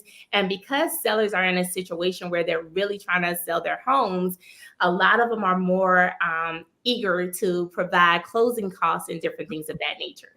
So I've been seeing a lot of deals come through because of the eagerness to sell these homes because they weren't moving as quickly as they were before. So sellers are seeming to be a little bit more gracious at this point and generous as far as the closing costs and the amenities and incentives that they can offer. That down payment assistance, I have a lender right now who is offering down payment assistance, and it's a situation where you can actually get the money back. I mean, you don't have to pay the money back. And so it's so many different programs out there. It's just a matter of just getting a word out to our community. And so a lot of people have been jumping on. I just helped a client last week who just thought that they wasn't going to even be able to get approved. And they're coming to the closing table with nothing. They don't have to bring anything. They didn't have to put anything down. And they're no longer renters anymore. They're homeowners. Wow. So in our area, it's definitely growing. Here in Columbia, South Carolina, the median range is about $350,000 as far as homes go. So that's a decent price, and it's a very nice home at that point as well. So, due to the demographics and the area that we're in, that plays a part in the actual pricing of the homes. But, we have big lots here. We have, our cost of living is not as high here in South Carolina. So it's actually a really great place for people to retire and different things of that nature. And when you come here, you can buy a whole lot of home for a little bit of money. So that's where you're seeing your growth in retirement homes, and you're also seeing it in a lot of new constructions. Oh, that is so excellent. So I think I'll have to talk to my son. We'll have to kind of take a peek. We've been peeking around the country, looking at opportunities. What I always tell people is you invest where you can make money and you live where you want to live. So that definitely is all part of it. Of course, I spend most of my time focused on commercial real estate, but real estate is real estate. Nonetheless, it's just understanding the various asset classes and identifying the, asset class that is of interest and sort of where it is that you enter the game of real estate. Right. So this has been really great. And tell me a little bit, you mentioned that you have two daughters that are in their 20s, and are they following in your footsteps in terms of business or entrepreneurship, or kind of what are they looking to accomplish with their careers? Gotcha. My 20-year-old, she's at Clemson University. This is her third year, so she's a junior, and she's into marketing and international sales. So she's looking at going in the sales profession. Of course, I'm locking on to her that she's going to join the real estate industry very soon. So I've been throwing it at her. I was like, we can have our own firm, mommy and daughter, right? So hopefully she'll jump on board. But my middle daughter, who's 17, who's going to be graduating this year, she's going to flight school. She wants to be a pilot, right? So I'm super excited about that. I can't wait for her experience with this. We've been looking at different flight schools together. So I'm super excited about her, jumping on this journey. So we're going to see over the summer, we're going to work towards her getting her private license. And then we'll see about her going to an actual flight school. Well, she's still going to be at a flight school, but, get her flight license so she can fly commercially as well. So we're going to see how this private license goes this summer. But again, I'm super excited for her. It's totally different from what I would choose, right? But somebody has to be the first, right? And Absolutely. And I want them to do that. I don't always want them to follow in my footsteps. I want them to create the next best thing too, Mm-hmm. And I think sometimes, when I went to school, everyone was like, college is the way to go, right? And, if you go to college, you're going to have a great job. And yeah, you're absolutely right. You can get really, really great jobs going to college, but there's so many other avenues that you can experience as well. And I want my children to be a depiction of all those different avenues that you could actually discover to be great. So that's what we try to push here. But I think that oldest one, she's going to be my mini me. Well, that's okay. It's exciting. I think that as parents, it is our goal to help them develop their talents, but more importantly, to excite in our children the desire to consistently learn, because no matter what you learn, if you decide that you're going to experience, your career may, transition through a few different experiences, but just understanding that there's a way to both identify, to set an intention, and then to execute on that intention and accomplish whatever it is you desire. So I'm excited about another commercial pilot. I've always been a fan of sort of driving or flying. If it could move, then I wanted to know how to control it myself. And I remember I gifted my son, I think it was for his 10th or 11th birthday. We did a flight. Private lesson. And I remember jumping in the plane, and it was one of those moments where before I got in the backseat, I said, either this can go very well, or if it goes very bad, it's going to wipe out, the arteries in one experience. Thankfully, it went very well. We took off and he flew all around, the South Bay. We're in California. So he flew from Santa Monica down to Redondo Beach, around Manhattan Beach, around, Long Beach, and then came back to Santa Monica and landed, like a pro. And I was like, thank you, Almighty and ancestors for right. But, it was really great, because that's really what it is. It's that vote of confidence. When we give our kids wings, we really give them wings, and the sky is the limit for them. They can basically imagine and set an intention and know how to lean into those possibilities. And, there's no such thing as failure. It's about learning lessons and gaining experiences and figuring out which ones you like and which ones, okay, I had that experience, but I don't necessarily love it. I don't want to do that for forever, but I can build from these experiences on to the next, whatever the next looks like, at the end of the day. Well, I think this has been such an exciting conversation. Thank you so much for sharing with us your journey, your roles, again, as a public speaker, as a professional realtor, as a mom, a wife, a mother, and your contributions to the community. How would you like our audience to follow up with you? All right. So if you have any questions, concerns, or anything that you want to do, if you want to ace life, that Ashley Carter experience, please feel free to email me at ashleycarterspeaks@gmail.com. So again, that's ashleycarterspeaks@gmail.com. Wonderful, wonderful. Well, what we say here is genius is common. And I, too, will see you on the other side. Yay. Thanks again for your time, Ashley. So Thank nice to meet you. Same here. Take care now. All right.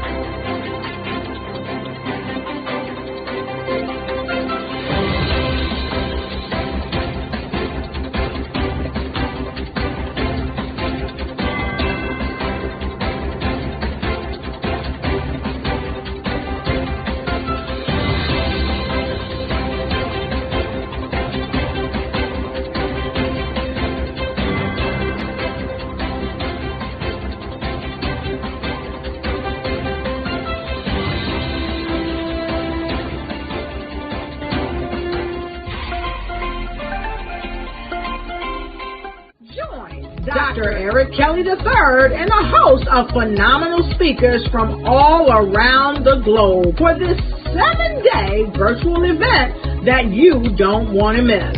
The mission of the Black Business Expo is to raise scholarship money from kids all the way from high school, all the way from college. The Black Business Olympics is one of the largest Black business showcases in the world. It is an opportunity for businesses and companies to showcase their businesses globally. We are going to be giving away laptops up to $5,000 away to students. Again, I'm Olivia Appleberry, the founder of 2 Cents Finance and one of the speakers for the expo. I am so excited to see you there. For more info, go to www.blackbusinessexpousa.com or call 919-308-9090 and hope to see you there. I am Black Business. From the moment I wake until the time I sleep. Yes, I am Black Business. I am Black Business. Tell me, are you Black Business? I am Black Business. Do you support Black businesses? Listen, I support Black business because I am Black Business. Black Business Expo, one of the largest business showcases in the history of Black business in the world. The world! Sign up today at www.blackbusinessexpousa.com or call 919-308-9090. I am Black Business. I am Black Business. From the moment I wake until the time I sleep, I am Black Business.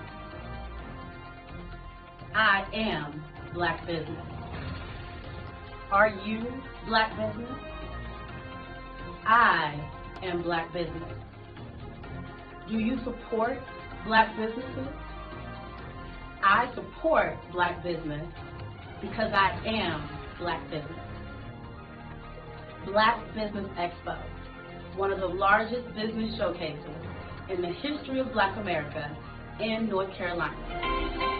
Join Dr. Eric Kelly III and a host of phenomenal speakers from all around the globe for this 7-day virtual event that you don't want to miss. The mission of the Black Business Expo is to raise scholarship money from kids all the way from high school, all the way from college. The Black Business Olympics is one of the largest Black business showcases in the world. It is an opportunity for businesses and companies to showcase their businesses globally.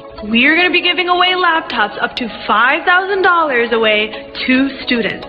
Again, I'm Olivia Appleberry, the founder of 2 Cents Finance and one of the speakers for the expo. I am so excited to see you there. For more info, go to www.blackbusinessexpousa.com or call 919-308-9090 and hope to see you there.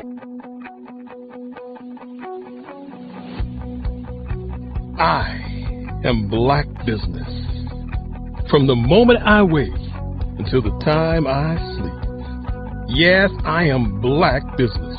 I am Black Business. Tell me, are you Black Business? I am Black Business. Do you support Black businesses? Listen, I support Black business because I am Black Business. Black Business Expo, one of the largest business showcases in the history of Black business in the world.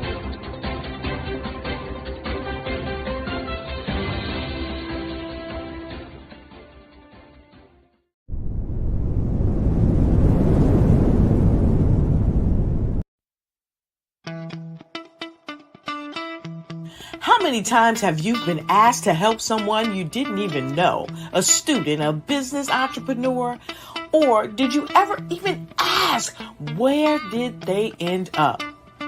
That business, that friend, that entrepreneur. Well, just maybe they ended up in a gang, bankrupt, homeless, or worse, dead. Maybe they turned to crime, drugs, and alcohol. Did you ever wonder? Did you destroy their dream, or was your life always so easy? At the Black Business Olympics, we started a movement to help students complete. Give them hope and foster success. Help them to leave their dreams of providing laptops, computers, and up to $5,000 in scholarship funds. Today, we ask you to help a student, a business owner, or an entrepreneur to realize their dream by sponsoring them, supporting them, and buying from them. Consider this.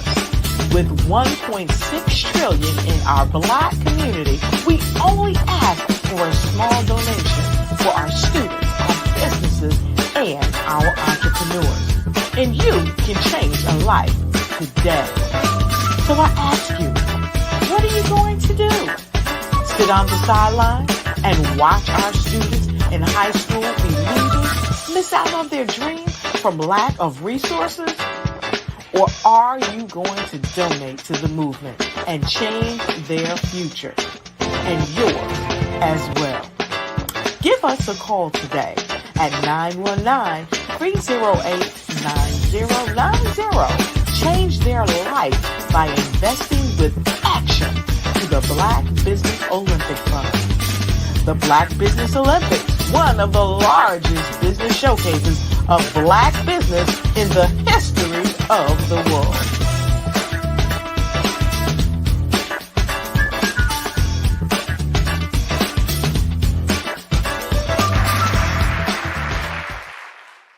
You see the career opportunity.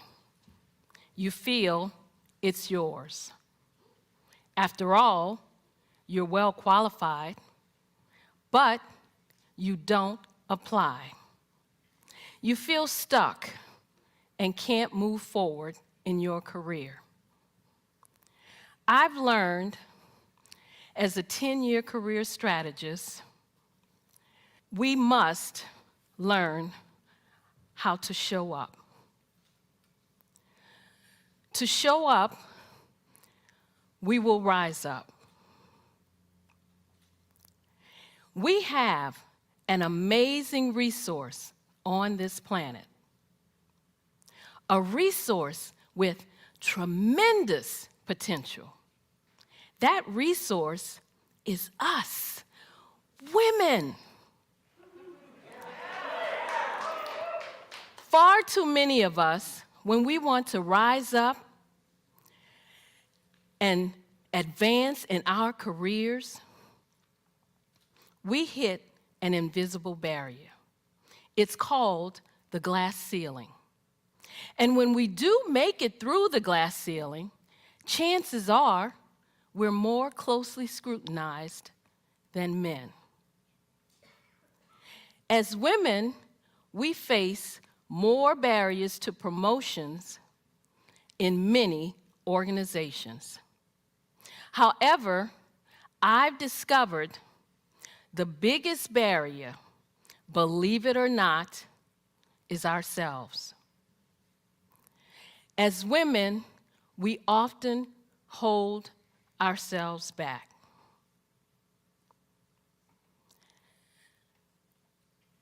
We are not rising up and tapping into our full potential for 3 reasons. The first is a lack of confidence in our abilities. As women, we hold ourselves back when we make career decisions based on what-ifs. We listen to that little voice in our heads that says, what if I'm not good enough? What if I don't have what it takes? What if I fail?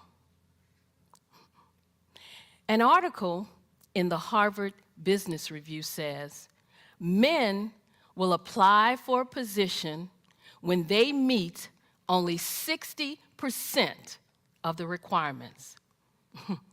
Good for them. But what do? We will only apply if we feel we can meet 100% of the requirements. Instead of moving forward with confidence, we hold back. We let fear and doubt take over, even though we know we're well qualified. And the second reason is a lack of assertiveness. We have talents and potential, but who will see them if we don't speak up and get noticed? When we join a meeting, we often sit in the back or to the side. When we could assert ourselves, we don't. We shrink back. We let others interrupt us or say nothing when other people take our ideas. When we do speak up, we express ourselves with uncertainty, saying things such as, I'm not sure if this is relevant. I don't know if this is helpful. This may not be a good idea, but when you and I use words and phrases like these, we undermine our credibility. And the third reason, we don't build a support network.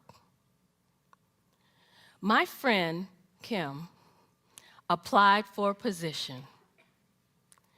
Her female supervisor felt she was more than qualified.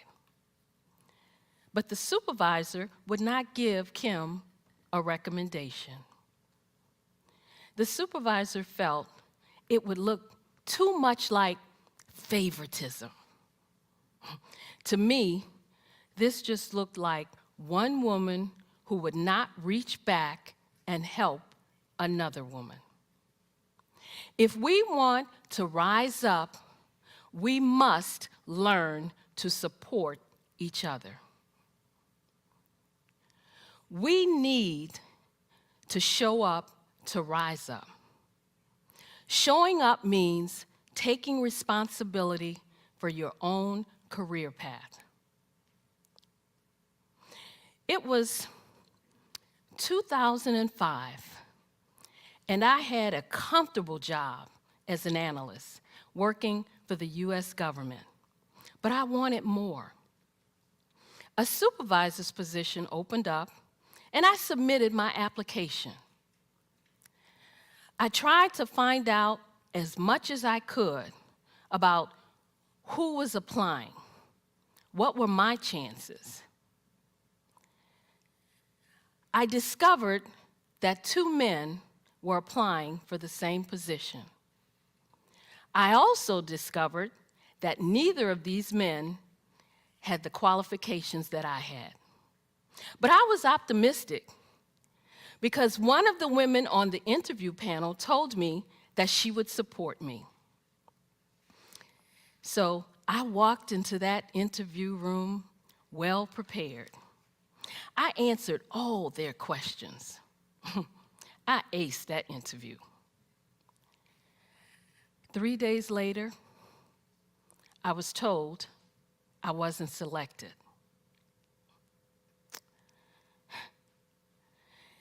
Not only did they select the least qualified one, they selected someone who didn't even belong to the organization. I was shocked. I was hurt. I was angry. I thought, how could this be? It was like a slap in my face. I deserved that job. I thought, maybe I should just look for a job somewhere else. But I was in an exercise class, and it hit me. I'm not a quitter. I have never given up. I deserve this job. I'm good at what I do. At that moment, I realized that if I wanted to rise up, I needed to show up. We need to show up to rise up.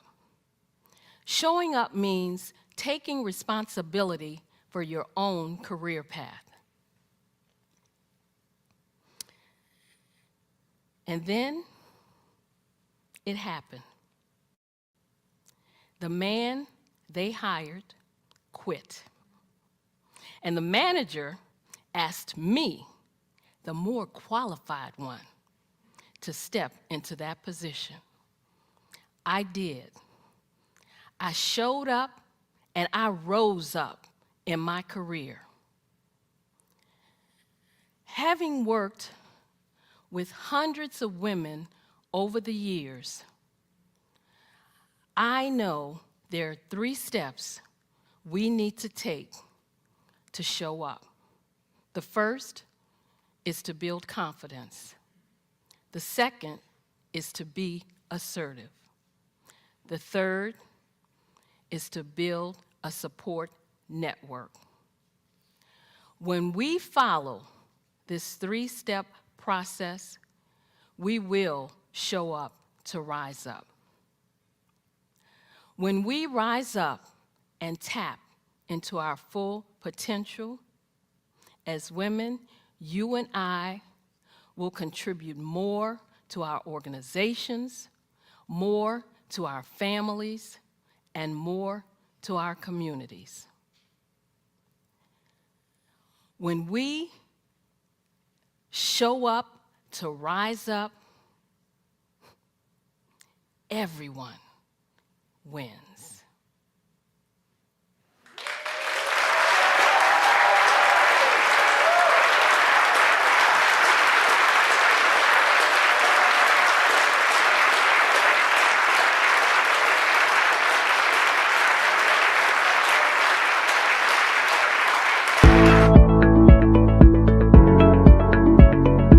Prepare for what's coming and dominate in economic winter. Stand strong and thrive by showcasing your great products and services globally through the Black Business Network and Black Business Olympics. The Black Business Network has showcased over 2,000 companies with over $7 billion in sales each year. Over 10 million attendees have viewed the rebroadcast each month. Through the Black Business Olympics, unique styles of business training and mentoring are turning students into business owners and entrepreneurial warriors who will dominate in any economy. Gain the ultimate advantage of the Black Business Olympics, 7 days of unbelievable topics and speakers speaking around the globe. Donate your time and experience to provide expertise and scholarships to students worldwide and change the world. Now, more than ever, new insights, tools, strategies, and capabilities are needed. This is your chance for a major presentation to the world. Fill out the form and join the more than 2,000 speakers who have presented to over 200 countries. Join the Black Business Network streaming live into the Metaverse, STEM City, Black Multiverse Enterprises, Hulu, Amazon, YouTube, iHeartRadio, Apple, Facebook, LinkedIn, Pod TV, IBM TV, Spotify, and Google Podcasts. Sign up today. Spaces are limited, and we will see you there.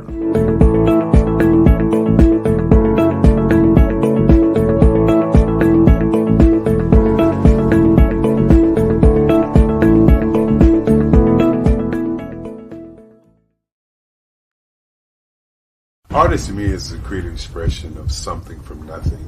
You know, it explodes onto the canvas, or it explodes on in my work.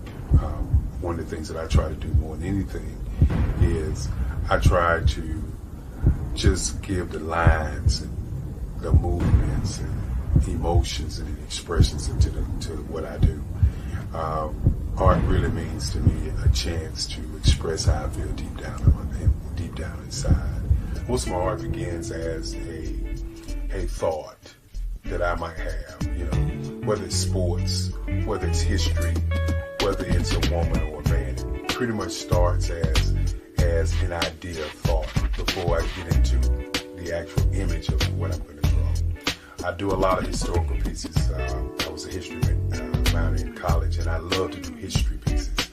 And a lot of times I'm thinking about history, and then I try to make that history impact you as you look at it. That's one of the reasons I do pictures so large. People ask me, why do I do pictures so big?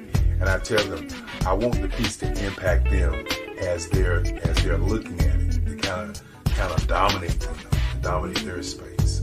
And most of my pieces I try to do off page. I don't try to do anything that's going to be in those four corners or in a square. And I want your imagination to be a part of the piece that you're looking at.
5-Star BDM, Brand Development Masters, is a professional consulting and advisory group keenly focused on business development services for the small to mid-sized business and entrepreneurs.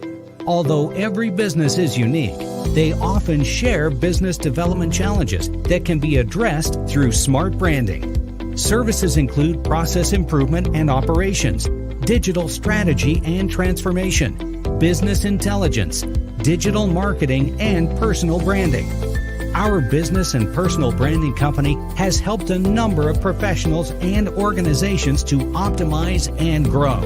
This results in more business, more opportunities, better reach, positive outcomes. Visit www.5starbdm.com today to learn more.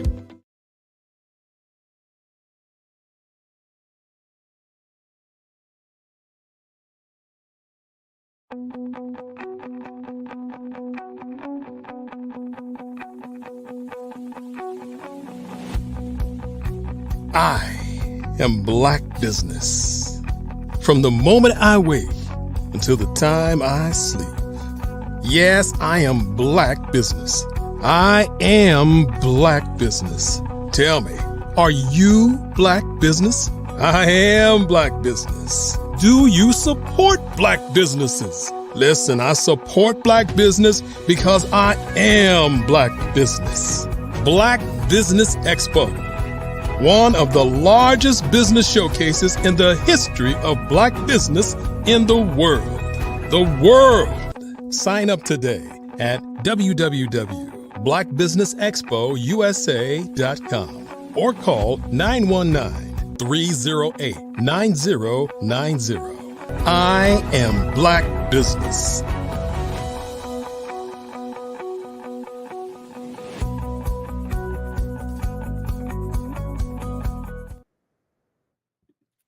Good day, business owners, entrepreneurs, thought leaders, and corporations. Welcome to the Black Business Network. My name is Ashley Carter. I'm your business moderator for this session of the Black Business Network. The Black Business Network is a 24-hour good business network showcasing Black businesses, business owners, entrepreneurs, and thought leaders worldwide. We have speakers from North Carolina, London, Singapore, Africa, Japan, and cities all over the United States. The Black Business Network is a global community sharing its business knowledge to empower, inspire, and educate businesses about business. Day business owners, entrepreneurs, thought leaders, and corporations, welcome to the Black Business Network. My name is Ashley Carter. I'm your business moderator for this session of the Black Business Network. The Black Business Network is a 24-hour good business network showcasing Black businesses, business owners, entrepreneurs, and thought leaders worldwide. Our next speaker is Sydney Warnsby. Sydney is an experienced business executive with over 30 years of demonstrated success in developing and implementing strategic solutions that integrate all functions of the business for solving complex and high-impact situations.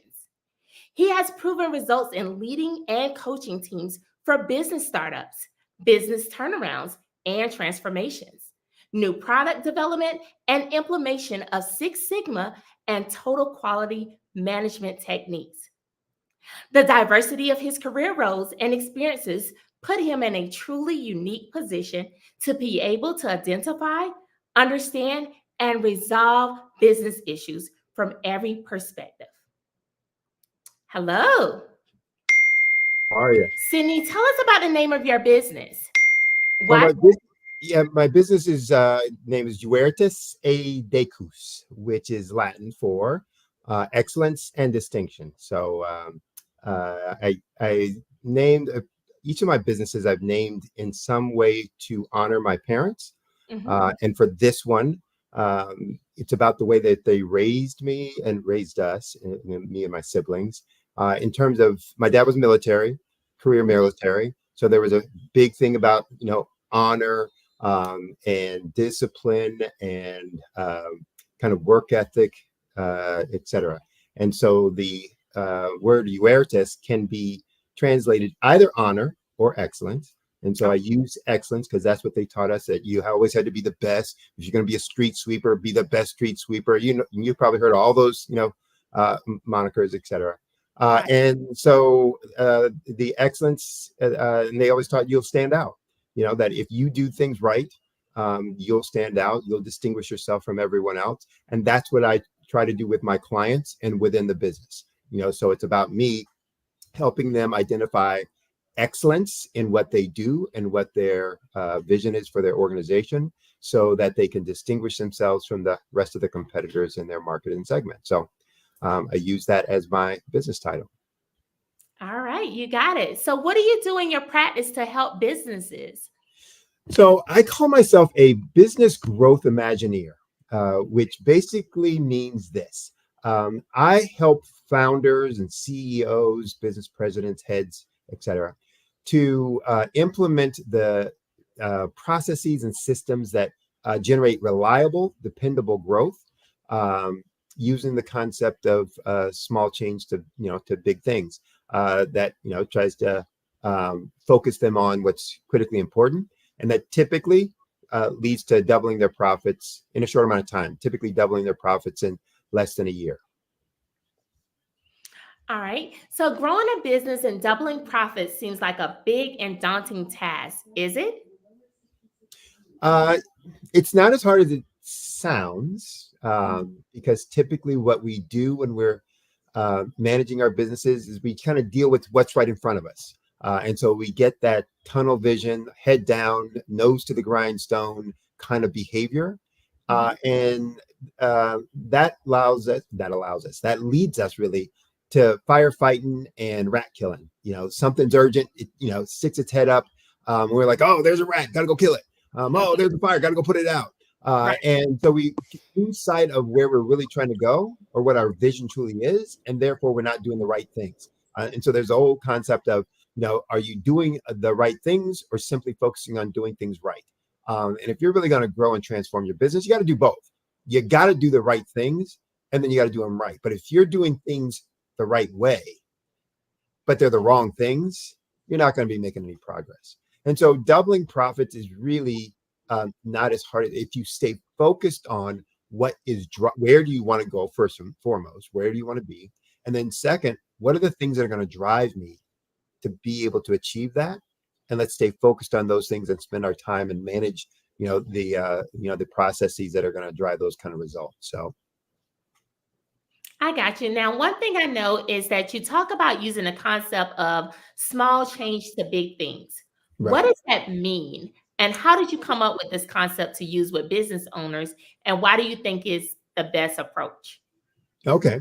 Well, let me start with the first one. What do I mean by it? So small change to big things. My undergrad was engineering. And then I went back and got an MBA in HR and operations.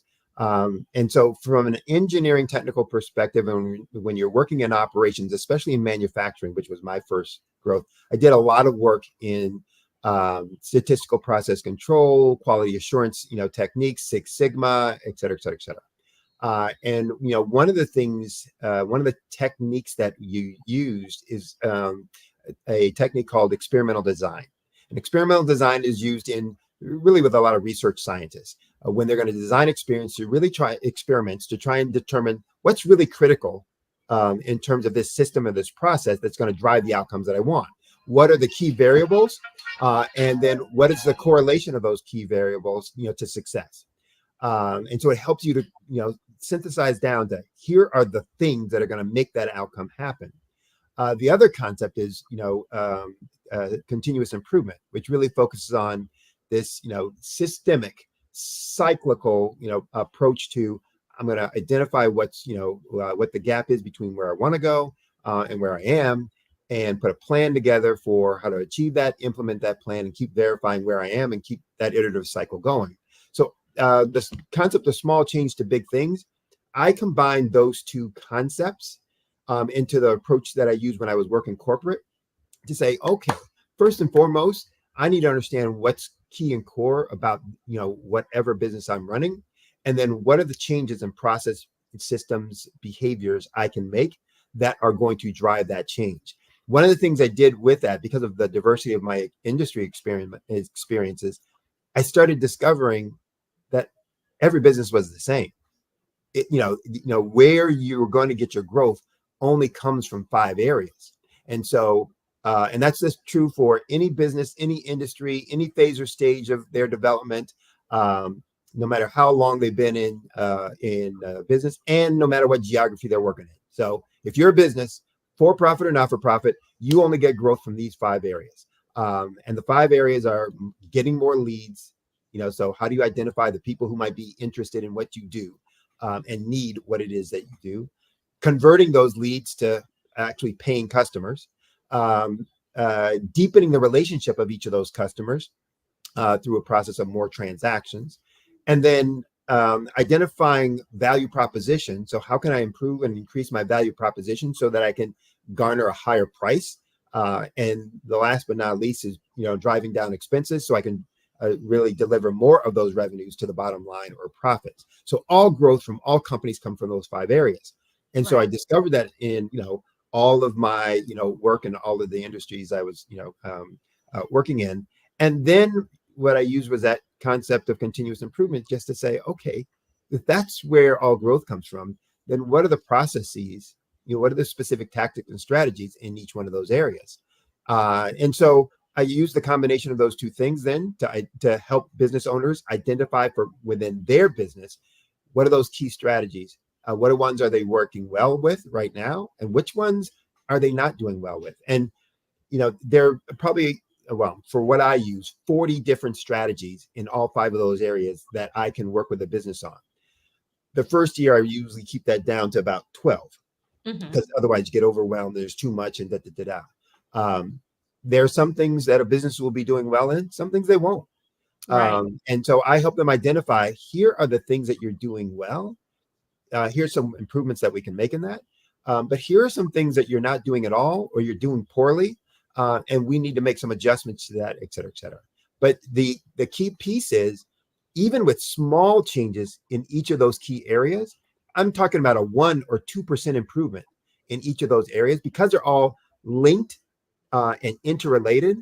You can have transformational change, within a business. So I have on my website a simulator, a business simulator, that you can look at your actual revenues, your actual profit margins, and then identify within either the 12 or the 40 categories, what happens to my revenue, what happens to my profit if I make a 1% improvement, a 2% improvement, a 10% improvement. And people discover pretty quickly, it's like, I get it, I understand why this can have this kind of monumental impact. Then all I'm doing is working with them to say, okay, what are the things that you're not doing right now in this category, in this strategy, strategic area? And let's start putting those things in place. Typically, you're going to get more than a 1 or 2% improvement. But what I want them to understand is, we don't have to hit a home run. We don't have to get everything. All we have to do is, make these small incremental, and we'll come back and we'll do another iterative cycle, and we'll make some more improvements as we go along. But we're going to have transformative growth with just that. And that's the key piece from there.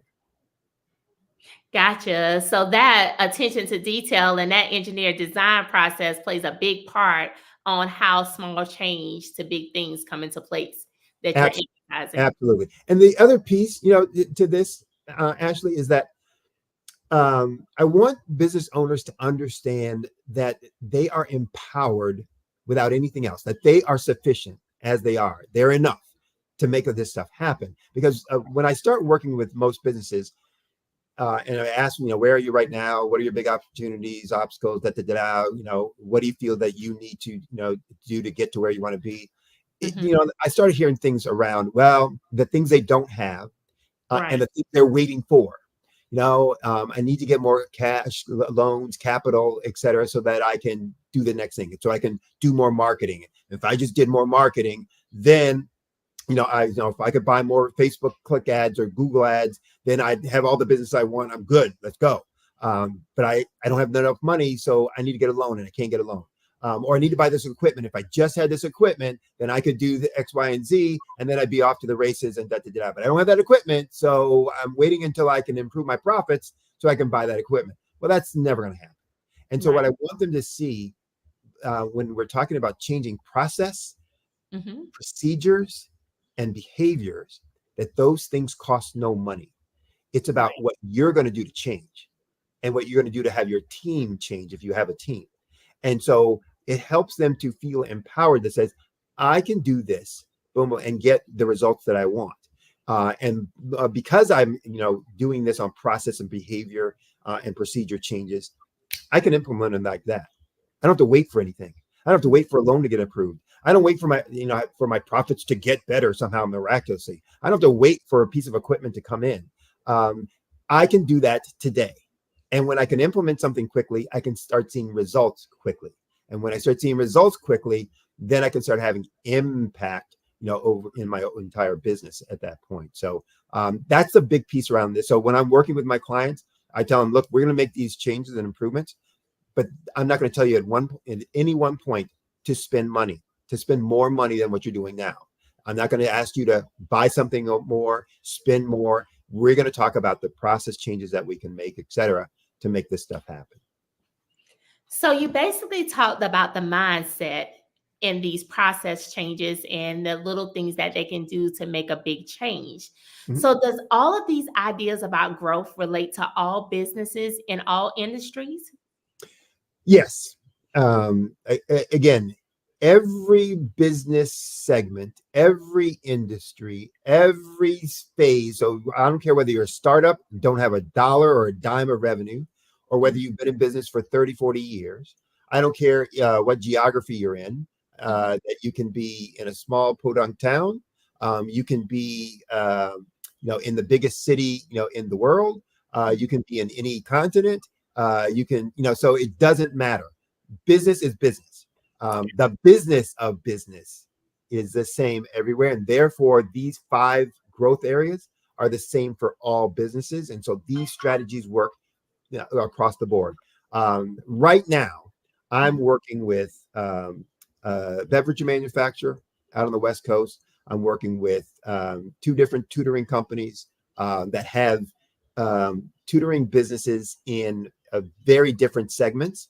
I'm dealing with a farmer who's starting up a farm, dealing with a couple of small manufacturers, a couple of restaurants. I mean, so again, the diversity of my clients is quite wide and varied, and the issues are going to, or the solutions are going to work the same no matter what. And when I was in corporate life, so for my corporate background, I worked for a lot of Fortune 50 companies, International Paper, Mead Paper Corporation, Eastman Kodak, which was, photographic films, copiers, copy, consumables, etc. I worked with PepsiCo, Citigroup, JP Morgan Chase. So even there, with that diversity of businesses and industries that I was working with, using these same concepts, and those were, again, Fortune 50 companies. I went off on my own and I did it for my own business that I had as an entrepreneur, but then all for these other businesses as well. So it really, it's about understanding how it works and then start putting those things into place for yourself. And again, they're fairly straightforward and simple once we start, working with them on the conversations about, okay, here's what, attracts, folks to your business. Here's what your industry is. Here's what niche you're working on. Here's what your target market is about. Now let's start, figuring out everything from there. All right. So how can business leaders go about creating a clear, compelling vision for growth and change?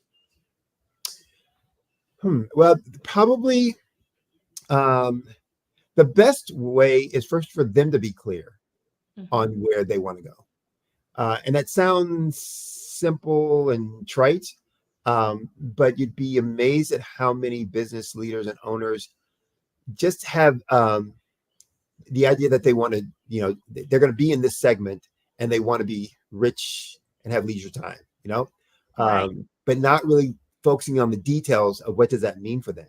So one of the things I start with them, and they can get bored with it, but it's like, if we don't do this, you're really going to get off track later on. But I start with them with, tell me specifically about where you want to be.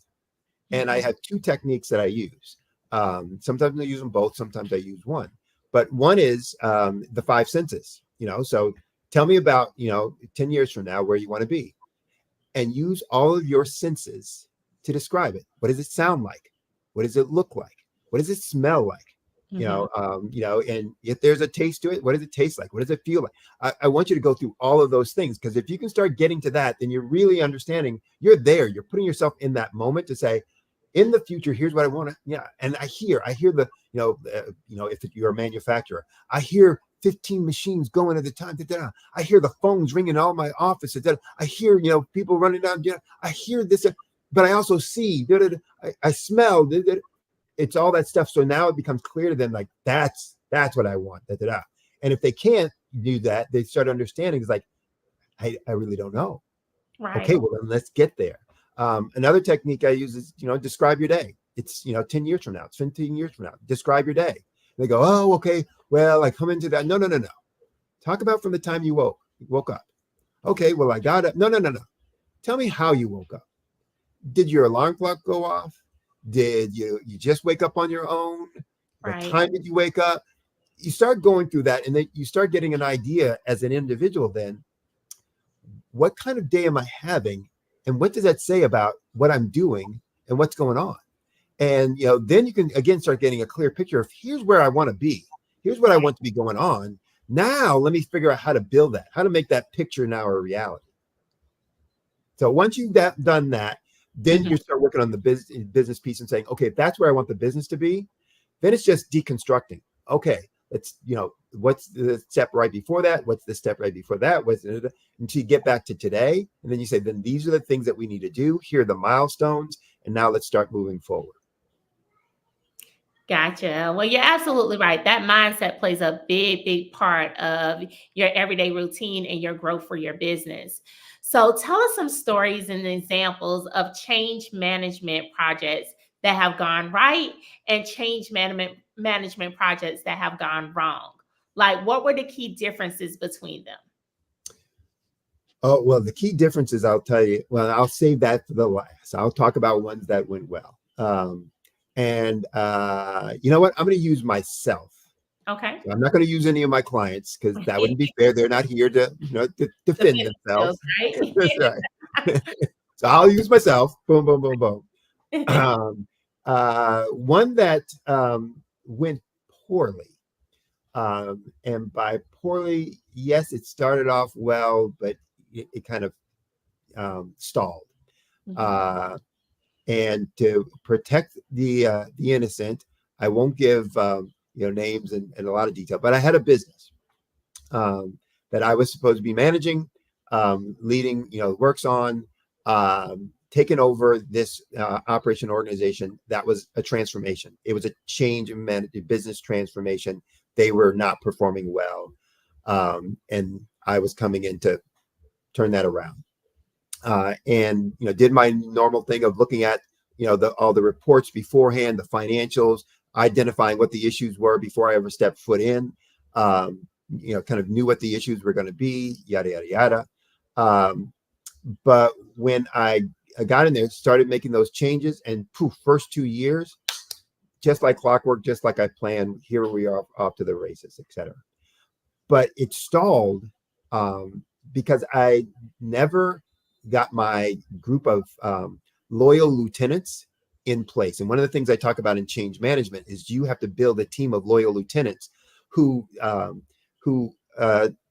demonstrate and illustrate the values that you want from the organization, have core skills and competencies in areas that you're going to need for the business to move forward, and can role model those kinds of values and those kinds of skills to the rest of the organization, who are committed and aligned with what you're trying to do and where you want to go and how you want to do it. And that you trust implicitly and that they trust you implicitly.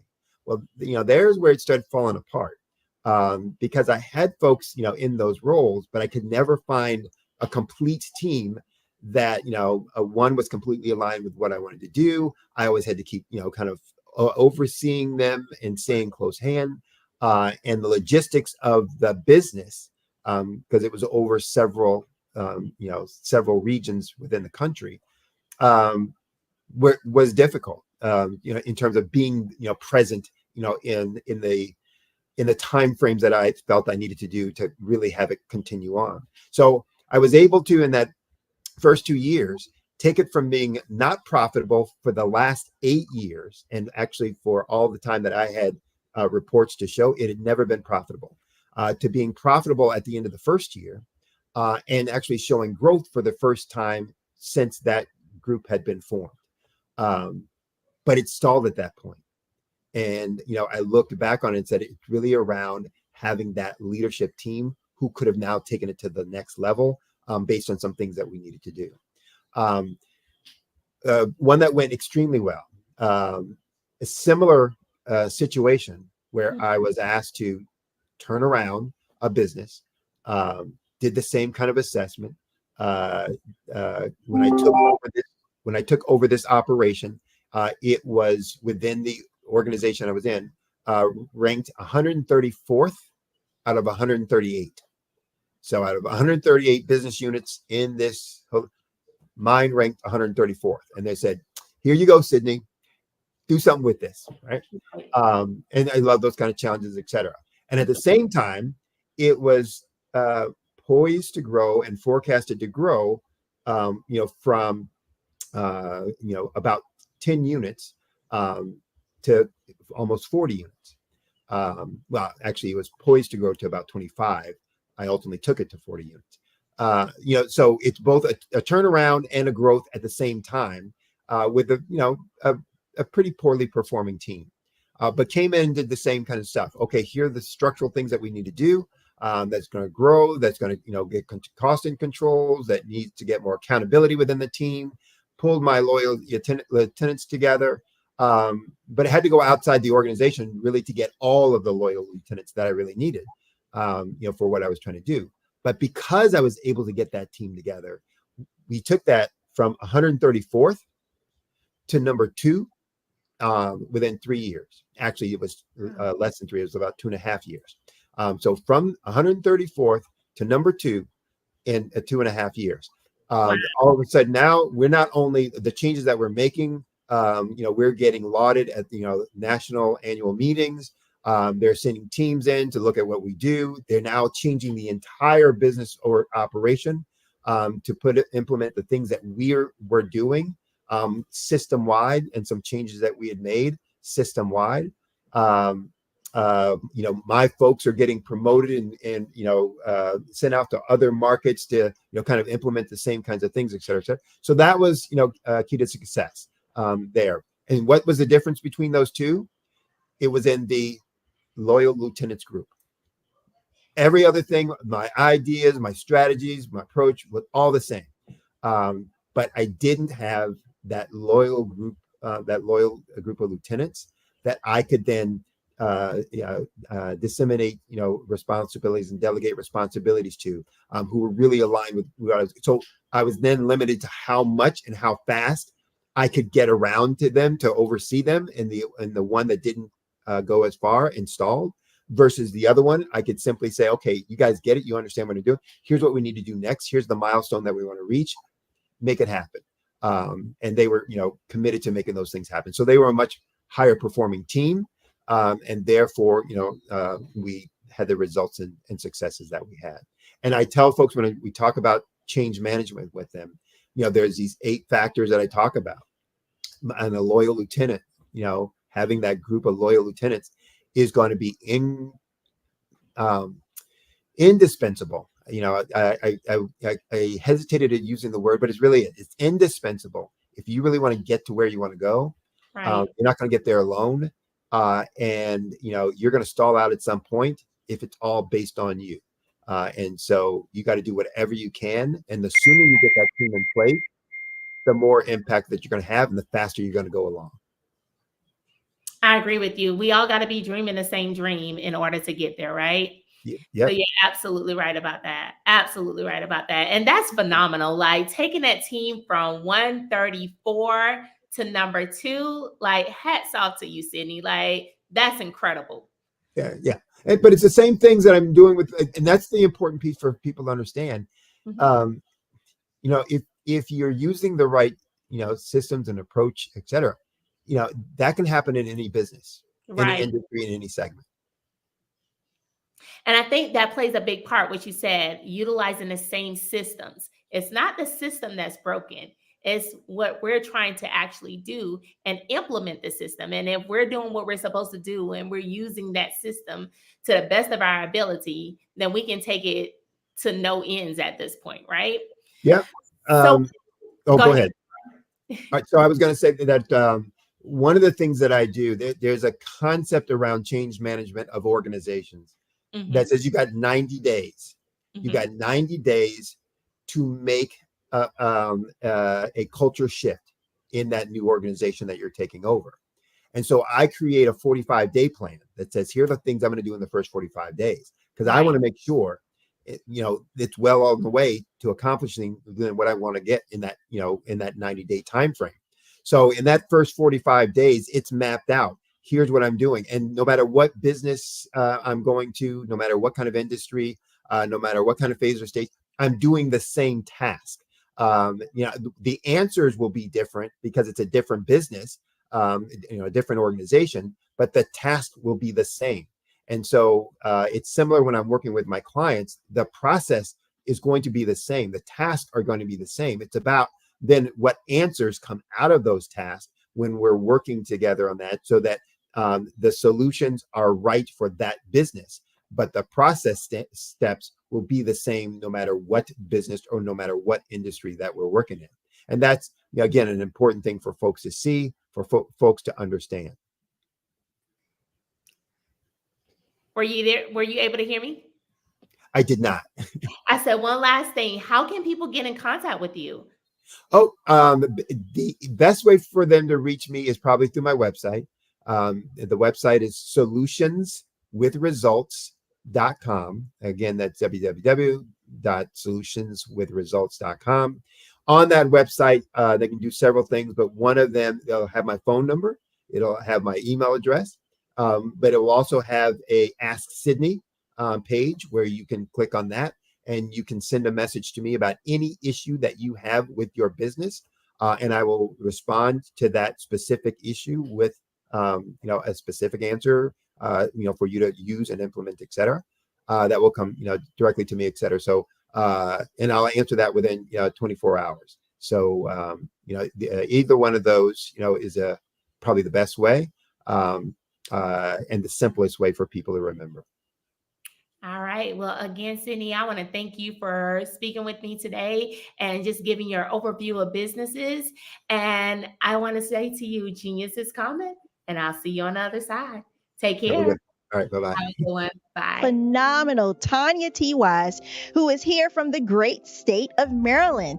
Tanya, welcome, and thank you for being with us today. Can you indulge our audience a little bit and tell them just a little bit more about who you are and what it is that you do? Well, I love being able to talk to people and have a magnetic attitude, being able to just show them. So I always like to say, level up is Coach at Tanya T. Wise here. So can you tell our audience, just give them a teaser about what your presentation will be about?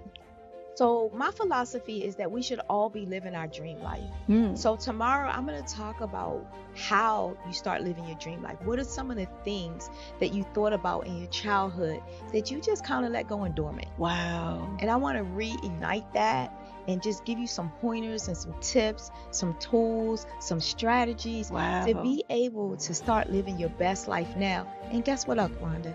And leave an inheritance for your legacy. Oh my goodness. Okay, I know that's resonating with a lot of people. I've heard that you have a dynamic coaching program. Can you tell us a little bit more about that? Absolutely.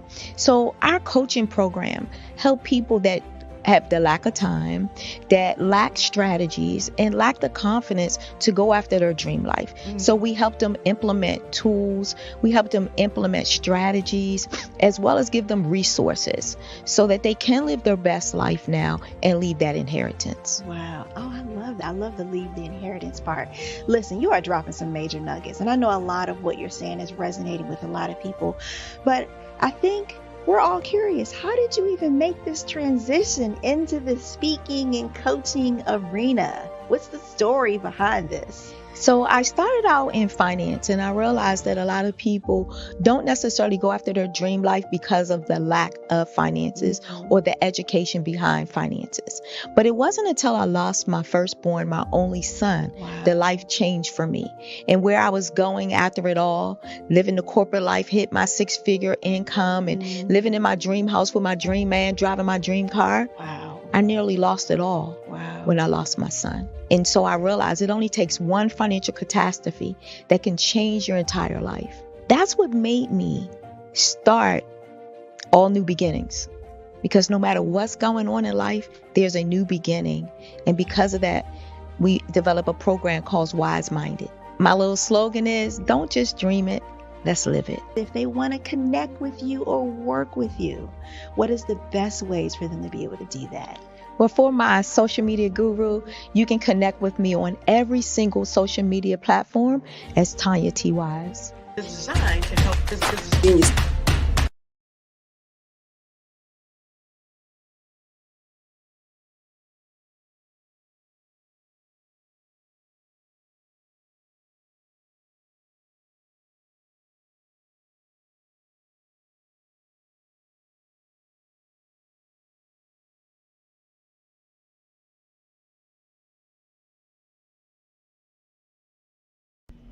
Why do I do what I do? You know, my life coach asked me that a few years ago. And she said, Tony, what's your why? And I told her, and she said, girl, you've already accomplished that. Perhaps you need a new why. Hi, Tony Harris, Amy Hoydu with Say It Said Marketing, one of your students. And just wanted to say thank you, Tony Harris.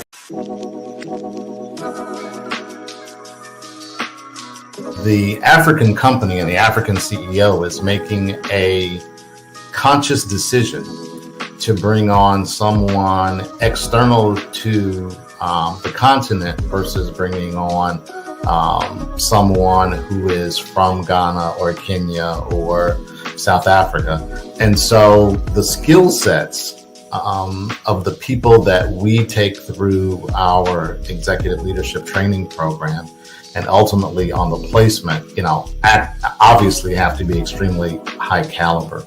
So what we look for are corporate executives at the vice president to C-suite level, as well as Black entrepreneurs. When we look at the Black corporate executives, we're looking for some very specific skill sets, whether that be around supply chain, sales and marketing, engineering, product development. We want our folks to be able to add immediate value to the corporate board, right? And the other thing is, even if they don't necessarily have specific industry experience, they're bringing a diversity of thought.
Dr. Eric Kelly III and a host of phenomenal speakers from all around the globe for this 7-day virtual event that you don't want to miss.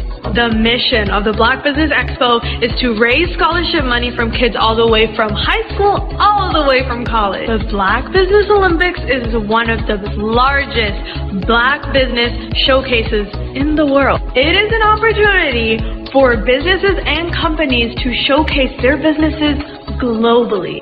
We are going to be giving away laptops up to $5,000 away to students. Again, I'm Olivia Appleberry, the founder of 2 Cents Finance and one of the speakers for the expo. I am so excited to see you there. For more info, go to www.blackbusinessexpousa.com or call 919-308-9090 and hope to see you there. I am Black Business. From the moment I wake until the time I sleep. Yes, I am Black Business. I am Black Business. Tell me, are you Black Business? I am Black Business. Do you support Black businesses? Listen, I support Black business because I am Black Business. Black Business Expo, one of the largest business showcases in the history of Black business in the world. The world! Sign up today at www.blackbusinessexpousa.com or call 919-308-9090. I am Black Business. I am Black Business. From the moment I wake until the time I sleep, I am Black Business. I am Black Business. Are you Black Business? I am Black Business.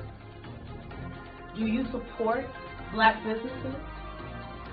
I support Black business because I am Black business. Black Business Expo, one of the largest business showcases in the history of Black America in North Carolina. Join Dr. Eric Kelly III and a host of phenomenal speakers from all around the globe for this 7-day virtual event that you don't want to miss. The mission of the Black Business Expo is to raise scholarship money from kids all the way from high school, all the way from college. The Black Business Olympics is one of the largest Black business showcases in the world. It is an opportunity for businesses and companies to showcase their businesses globally. We are going to be giving away laptops up to $5,000 away to students.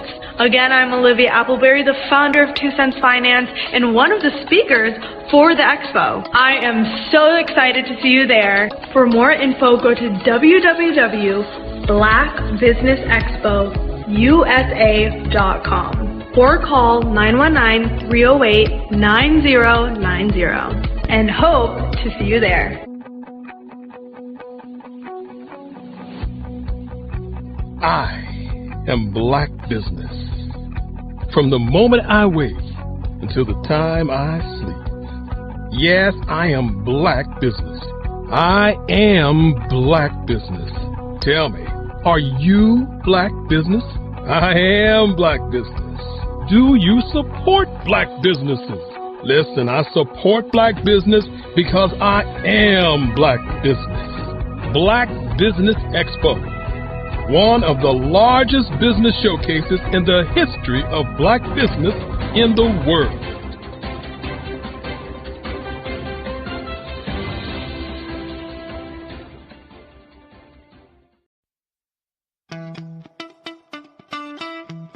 How many times have you been asked to help someone you didn't even know, a student, a business entrepreneur, or did you ever even ask, where did they end up?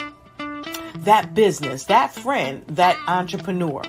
Well, just maybe they ended up in a gang, bankrupt, homeless, or worse, dead.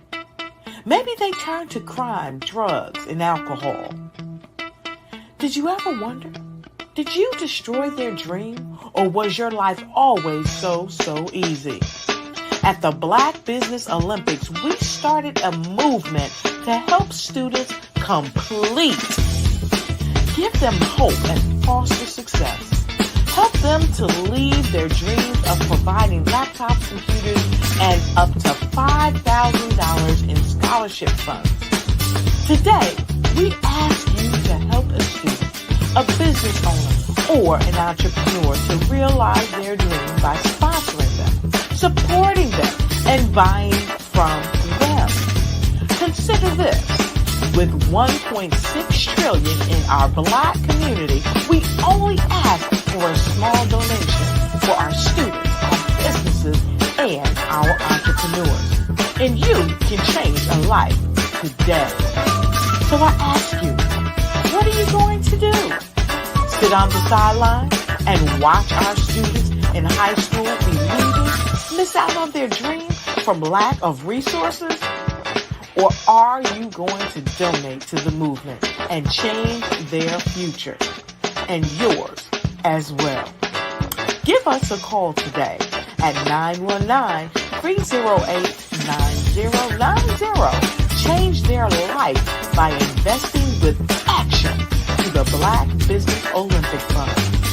The Black Business Olympics, one of the largest business showcases of Black business in the history of the world.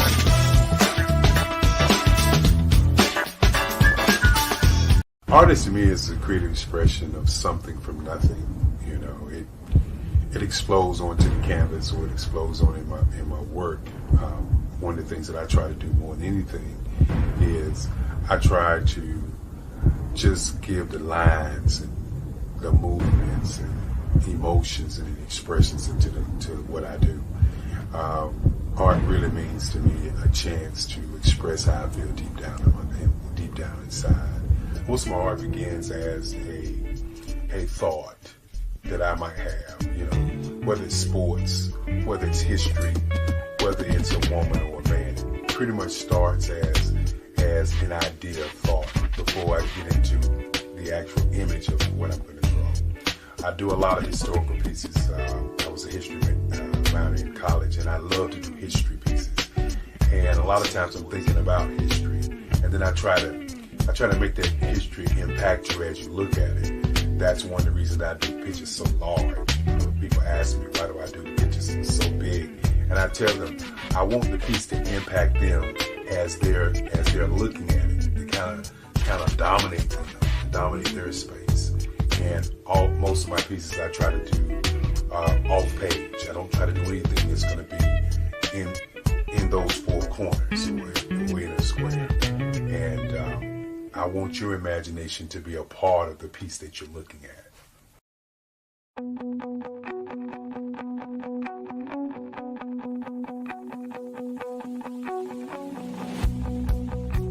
I am Black Business. From the moment I wake until the time I sleep. Yes, I am Black Business.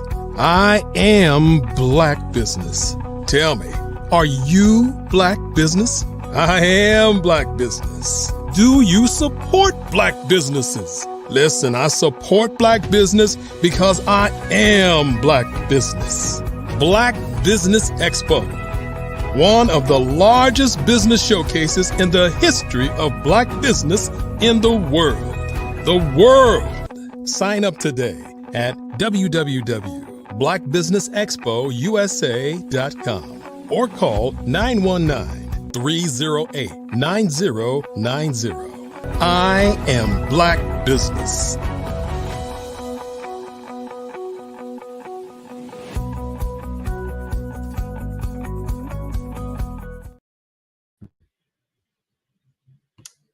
Good day, business owners, entrepreneurs, thought leaders, and corporations. Welcome to the Black Business Network. My name is Sidney Wormsby. I am a business growth Imagineer, and I'm your business moderator for this session of the Black Business Network. The Black Business Network is a 24-hour business network showcasing Black businesses business owners, entrepreneurs, and thought leaders worldwide. We have speakers from North Carolina, from London, Singapore, Africa, Japan, and cities all over the United States. The Black Business Network is a global community sharing its business knowledge to inspire, to empower, and to educate businesses about business. Today, we have a speaker that is going to be very interesting for you on the topic. Originally coming from Africa. Just lost my contact here. My apologies.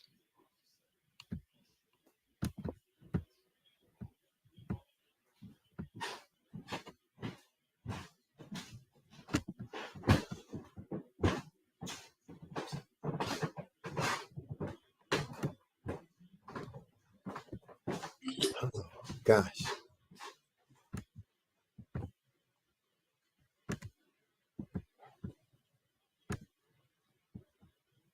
I'm Ramon Ray, founder of Smart Hustle Magazine and smallbiztechnology.com.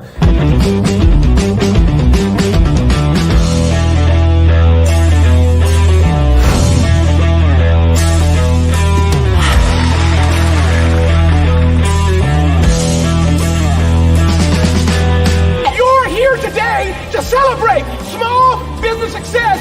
Stand up on your feet. You rocked the house. It was amazing. Didn't we learn? For me, success comes from failure.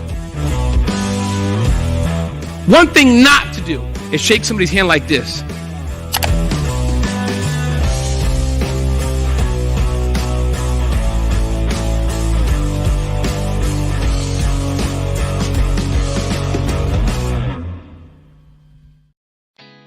Did you know women represent just 3% of Fortune 500 CEOs and less than 15% of corporate executives at top companies worldwide? Have you wondered what the secrets are to getting into the top ranks, whether in the private or public sector? Do you want to figure out how to stop being held back in your career or passed over for promotion? Then you're in the right place. Hi, I'm Dr. Madeline Ann Lewis, President and CEO of the Executive Women's Success Institute. I have decades of experience in the military, the federal government, and corporate America, and my mission is to help women succeed and tap into their full potential. I want to reach 1 million plus women around the world to become the leaders they are meant to be. So if you want to move into a management or executive level position, or maybe you are a female veteran transitioning out of the military into business entrepreneurship, then reach out to the Executive Women's Success Institute at 301-693-3284. Let us get you on the fast track to success. My apologies. So we're going to welcome to our stage, originally from Nigeria, in the area of Namad, moved to the U.S. in 2000. Graduated from Prairie View University with degrees in. Why is this moving?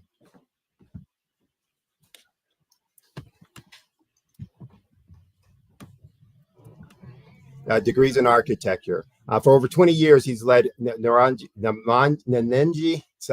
Media, a branding and marketing agency supporting small businesses. And since 2016, he's been an accredited photographer for New York Fashion Week, working with top designers like Christian Siriano and Michael Kors. In 2021, he founded Go Black, co-founder and launched Go Black with the label that while talent is distributed equally, opportunities are not.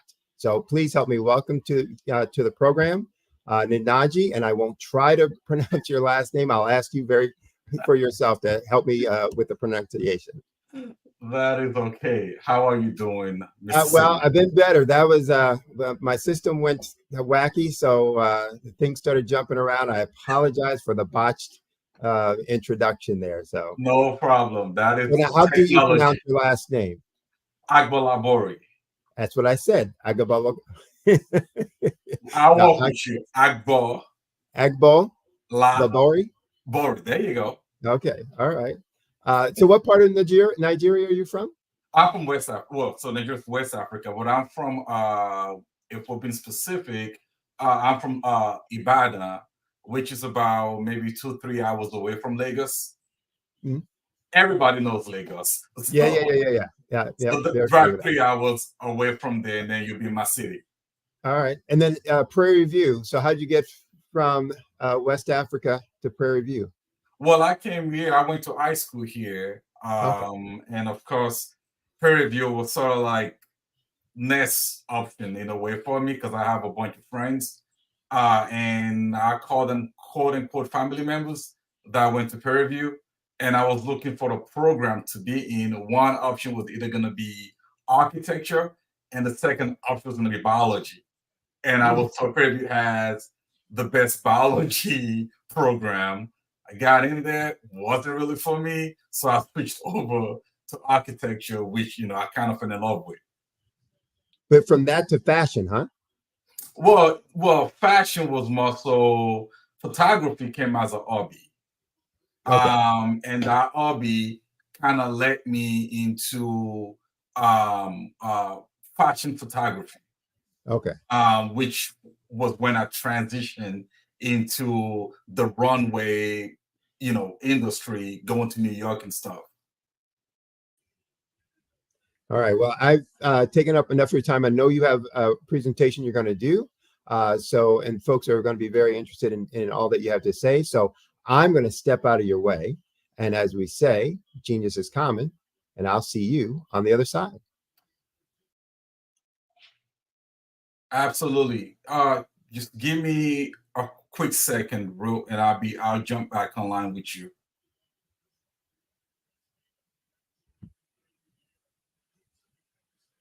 Okay.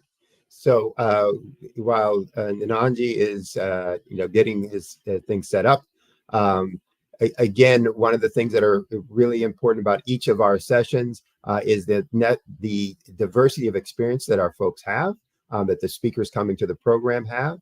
And you've heard him even talking about how he navigated from architecture to fashion industry through his hobby of photography. So one of the things that's very impressive about so many of the speakers is how many strengths that they have in so many different industries and segments that they use in all of their business activities to help them be successful. So looking forward to hearing the specifics and details from his programming and how he applies that.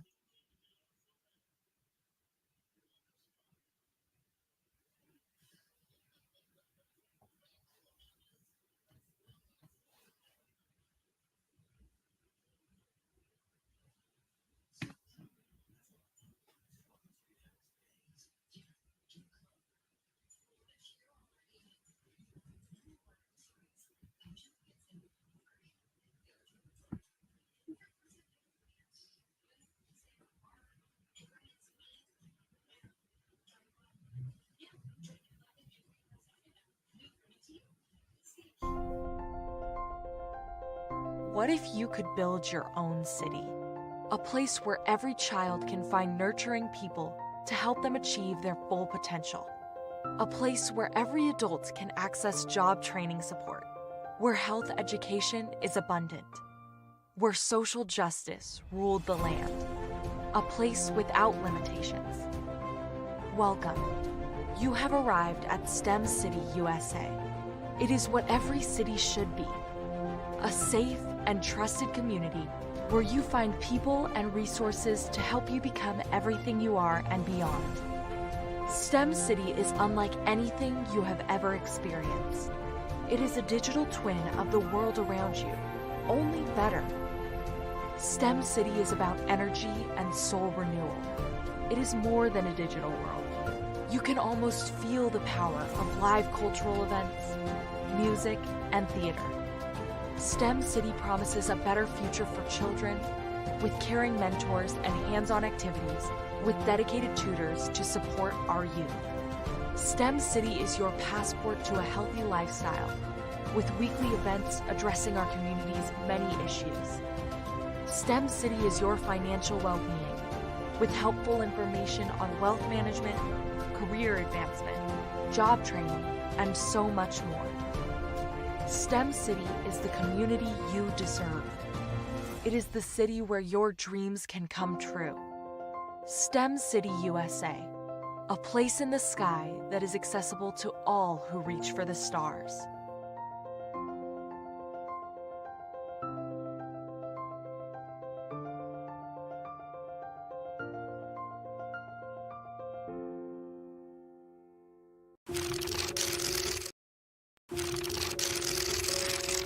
Bravery is not the absence of fear, but the ability to overcome it. We stand for those who defy suppression, who speak out, and those who walk the road less traveled. Everyone deserves to be seen and their voices be heard. We're sparking a movement, growing a community of creators united by the desire for freedom, choice, equity, and ownership. At Fanbase, it's all for one and one for all. We support each other to guide, promote, and uplift you in a place where you can unapologetically be yourself. A place where your voice, ideas, and creativity are not just welcomed, but celebrated. We are Black founded, minority funded, and supported by a diverse, inclusive, powerful community that believes in the strength of authenticity and individual choice. Regardless of success or background, we welcome you, the marginalized, the underappreciated, the successful, the superstar. We're for all who seek a space to express themselves freely, where they are rewarded for being their authentic, true self. We transcend labels because only we have the right to define ourselves. We are built for the brave, the culture, the creators, and for the future where everyone has a power to shape their own destiny, where all are empowered, voices are amplified, and freedom is embraced. For the first time, you have a chance to own the platform you helped make popular. It's a revolution, a movement in how we connect, create, and share. Everyone is a creator, and everyone has a fan base.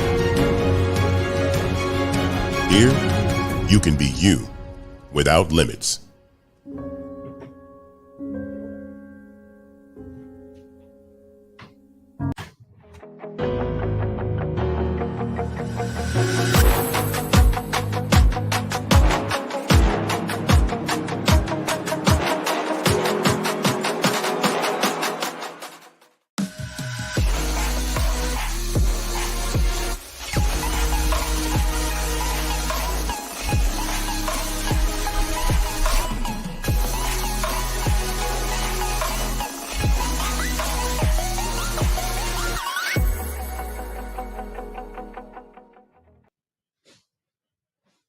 Good day, business owners, entrepreneurs, thought leaders, and corporations. Welcome back to the Black Business Network.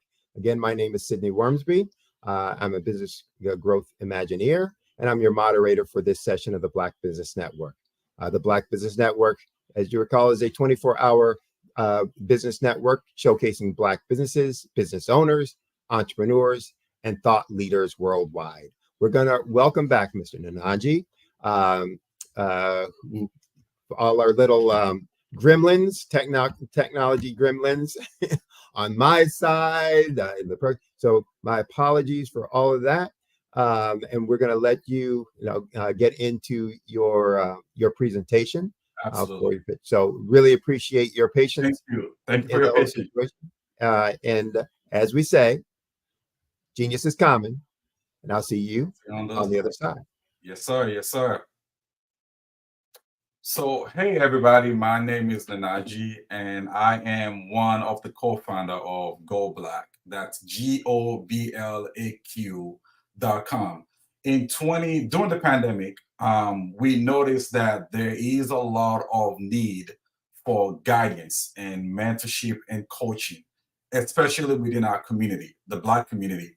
But what I do notice is that a lot of people are starting businesses without any foundation. A lot of kids are in college without any guidance, without any reference. And so my co-founder and I, we was thinking about how can we help? Because personally, we just within ourselves, we struggle with that as well. For example, within my family, I'm the first person to ever major in architecture. My co-founder was the first person in his family to become a programmer, and is doing very, very well. But when we were in college, we didn't have anybody in our family, right, to go back to and ask questions. How do you write this line of codes? How do you prepare for this interview? How do you prepare yourself when you get a job? In my case, it's the same thing.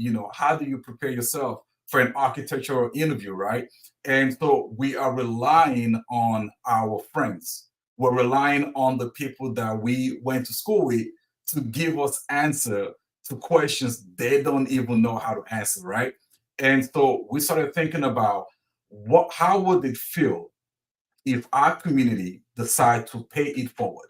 For example, we have successful Black entrepreneurs that have either become a CPA, that have become a dentist, that have become a medical doctor, or engineers. How would it be possible, or how nice will it be if you could possibly just reach back into the community, right, that you came out of? Think about yourself, for example. You personally have not, probably you're the first generation in your family to kind of break that barrier to become where you are now. And now you have kids, but within your family that you were just educating. But we have kids that are also leaving their community to go to college that also need guidance. So we came up with this idea. And for the past year and a half, we've been working on this platform. And so we thought about it. We didn't really want to have any guardrail around us. As you know, a lot of people that are building technology right now are relying on quote unquote third party plugins to help with what they're doing.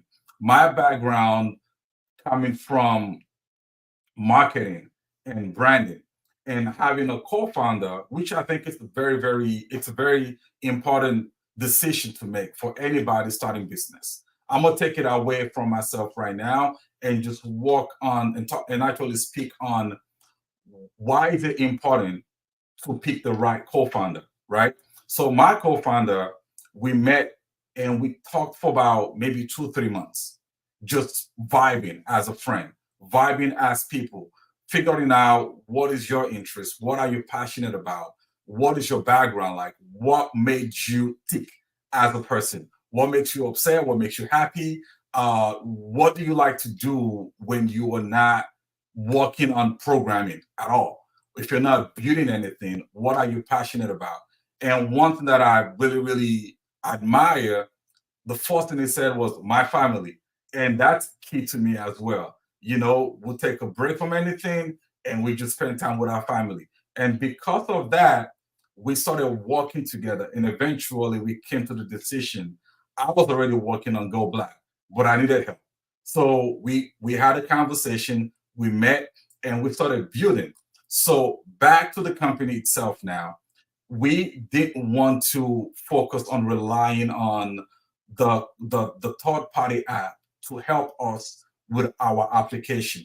Because what happened is, as you grow as a company, and what we thought about is, as we grow as a company, the topics that we're talking about, the things that we want to do, the community that we're trying to reach, there are some things that we say, and culturally, we understand that.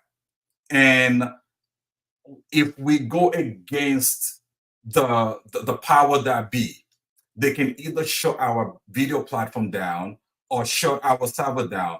and things like that. We didn't want to rely on all these things. So what E and I worked on was, let's build our own video platform from scratch. Luckily, he's done a project like that in college. So we built our own video software. And then we started thinking about, well, how about people need to schedule for classes, schedule for a conference, schedule for a webinar? How do we do that? And so we decided to build our own calendar platform as well. Now, in this case, everything is being done on the platform. When it comes to scheduling your video, when it comes to actually being on that video, the audio, the video, the green room where you wait before you join a session, all these things are actually hosted by us because we built it. And the reason also is just because things we say as a culture, as a community, people may not understand that. And now keep in mind, we protect all the videos, everything is archived on our platform. But ultimately, the goal and the vision of Go Black is really to just empower us as a community. As Black community, we need to thrive and move forward. We talk about the Black community spend billions of dollars, in merchandise and supporting businesses, right?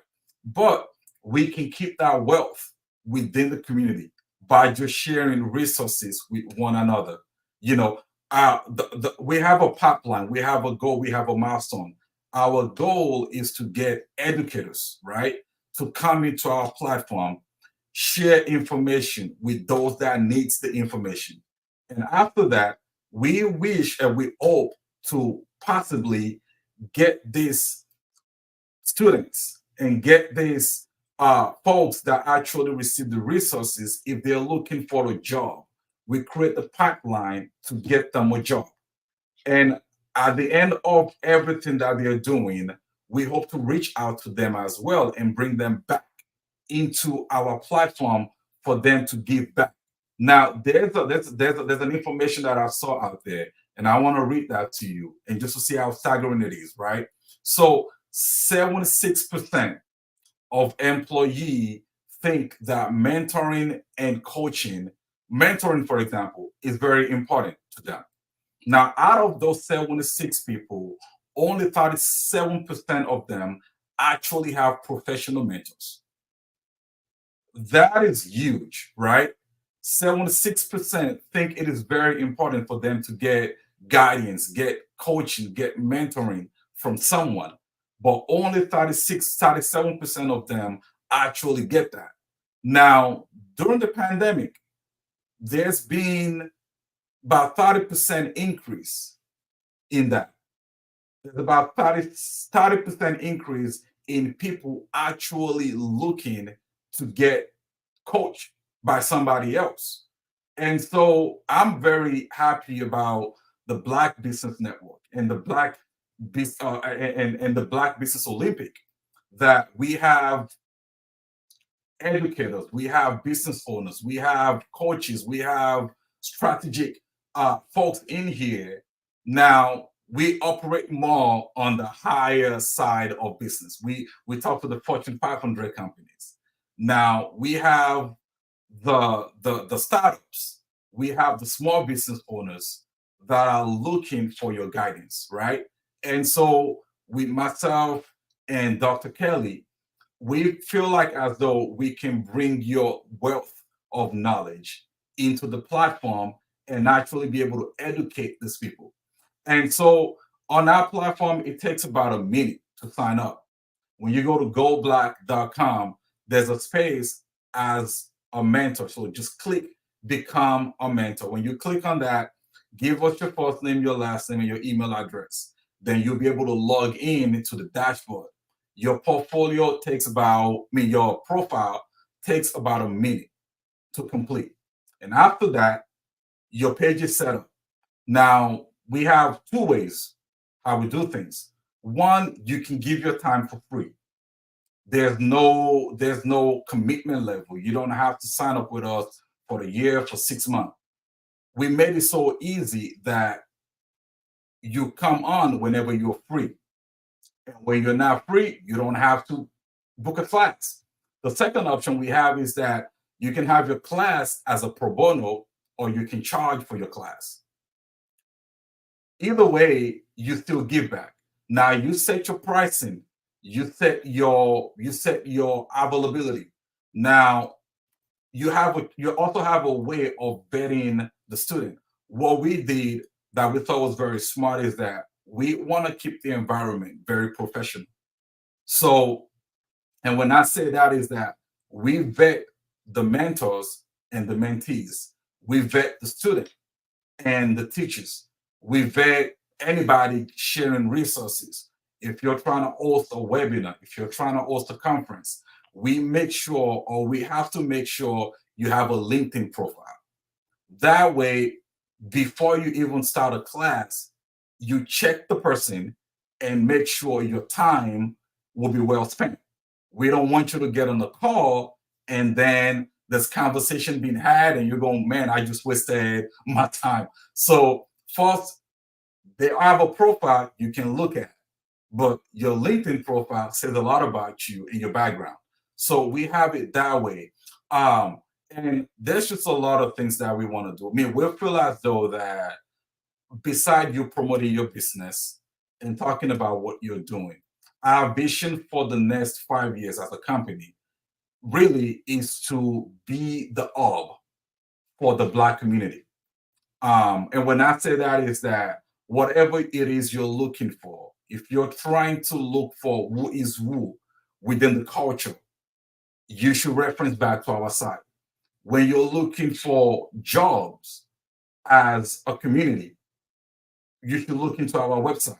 If you're looking for news about what is new out there, who is new out there, who's the next Black person coming up, or who's the next Black person right now, if you're looking for investment, our platform will be that resources for you. As of right now, what we're working on is a grassroots, which is you need information. We have those that can provide you that information. And I think a lot of people kind of get lost in, oh, let's do this, let's do that. What we want to work on is when you're looking for who is who among the Black community, Go Black is that place you go to. And also just education. I feel as though education is the key, right? To anything in life. We can learn from that during the pandemic. For example, during the pandemic, school will close and the low income community were greatly affected by the lack of technology. And well, we hope we never go through that again. But even up till now, people are still struggling. Imagine Go Black at people's home, right? Luckily for us, we've worked. I mean, we have opportunity that's been very, very great as a company. We've partnered with Amazon, we've partnered with Google. We're currently on their program. So when it comes to the things that we need to improve our platform, they are just arm reach away for us to get whatever we need. And another thing is that I know that global expansion is a thing. Blacks are everywhere. And so we're not limited to just American audience alone. There are Black in Asia. Think about the continent of Africa. There's a huge population of Black people. You think about Europe and Canada.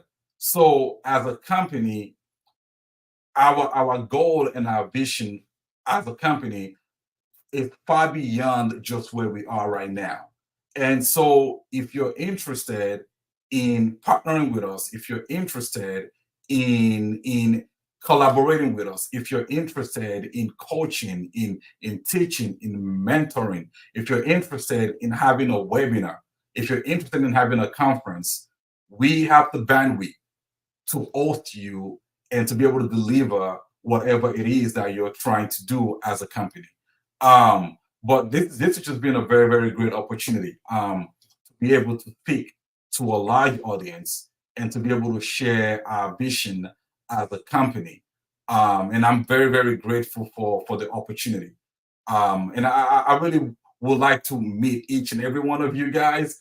I will leave, or my LinkedIn, you can just type in my name as it's spelled on the screen. If you're trying to connect with us personally, you can visit our website again, goblack.com. That's GOBLAQ.com. And it's just been a wonderful pleasure to speak to you. And I would like to close out. Genius is coming, and I will see you on the other side. Sometimes you got to hear the news from the Black perspective, and more specifically, Black publishers. And that's exactly why you have to download the Hey Tie app, the largest mobile app delivering breaking news, videos, and podcasts from 200 of your favorite Black publishers. Yes, 200 Black publishers delivering news as it happens, literally all in one app. Go to HAYTI.com or download the app in the Google Play Store or Apple App Store. Attention all entrepreneurs and companies. Are you looking for reliable and efficient virtual assistants and back office support to help you manage your business tasks? Look no further than Superwoman Business Services. Our team of virtual assistants provides a full range of administrative support services, including operations management, social media marketing, and much more. We also offer website design services to help you create a professional online presence that reflects your unique brand. In addition to administrative support and website design, we offer business development and structuring services to help you grow your business and achieve your goals. We'll work closely with you to identify areas of improvement and develop a customized plan to help you reach your full potential. At Superwoman Business Services, we understand that running a business can be overwhelming and time-consuming. That's why we're here to help you fly high and achieve success. Our virtual assistants are highly skilled, experienced, and dedicated to providing you with the support you need to thrive. Come fly with us and take your business to new heights. Let us help you become the superhero entrepreneur you are meant to be.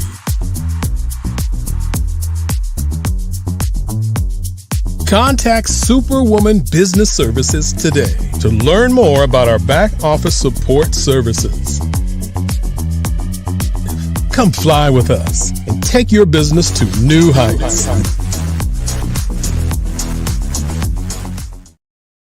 Artist to me is a creative expression of something from nothing. You know, it explodes onto the canvas, or it explodes on in my work.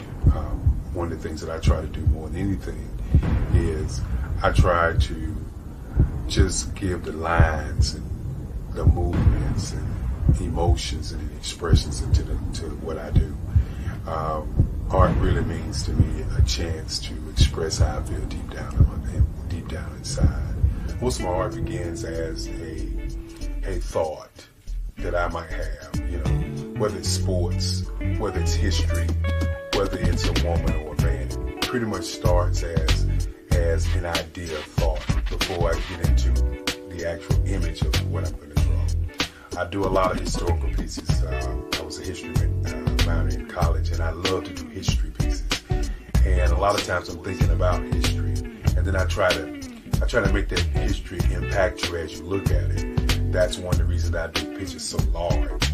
People ask me, why do I do pictures so big? And I tell them, I want the piece to impact them as they're looking at it, to kind of dominate them, dominate their space. And most of my pieces I try to do off page. I don't try to do anything that's going to be in those four corners or in a square. And I want your imagination to be a part of the piece that you're looking at.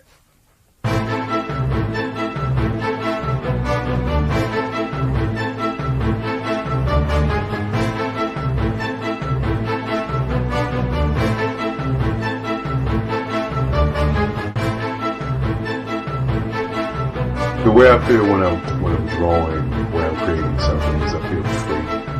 I feel like there is an anticipation of something that's going to come I try not to draw first. I try to draw second. And what I mean by that is I try to allow myself to kind of get into the piece and just relax. Sometimes I miss time. I'll draw 2-3 hours, sometimes 4 hours. And while I'm drawing, it's just a free. I just feel free. I mean, I feel like time stands still.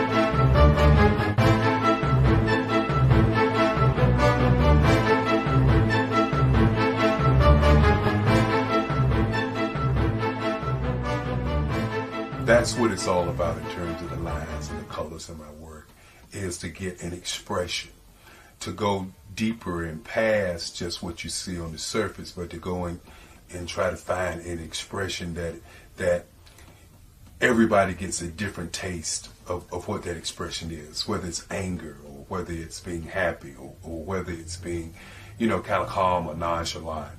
That expression that people take away from the piece is the most important part of what I do as an artist.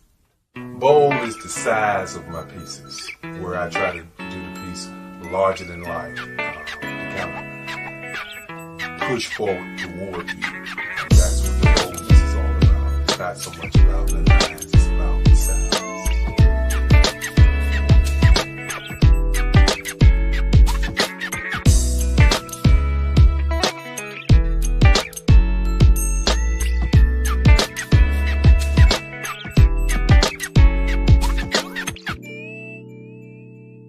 The Face of Change art show is inspired by my mother, but more importantly, it's a historical moment in time as the pieces depict different emotions and expressions of Barack Obama. The 44th president is indicative of the 44 pieces of art that I have done in this particular collection. When you begin to think about expressions and portraits, this is a portrait gallery of expressions of what transpired as Barack Obama ran for office. Some of the pictures are abstract and some are expressionistic. And I combine both of those forms of art to create this collection of art pieces.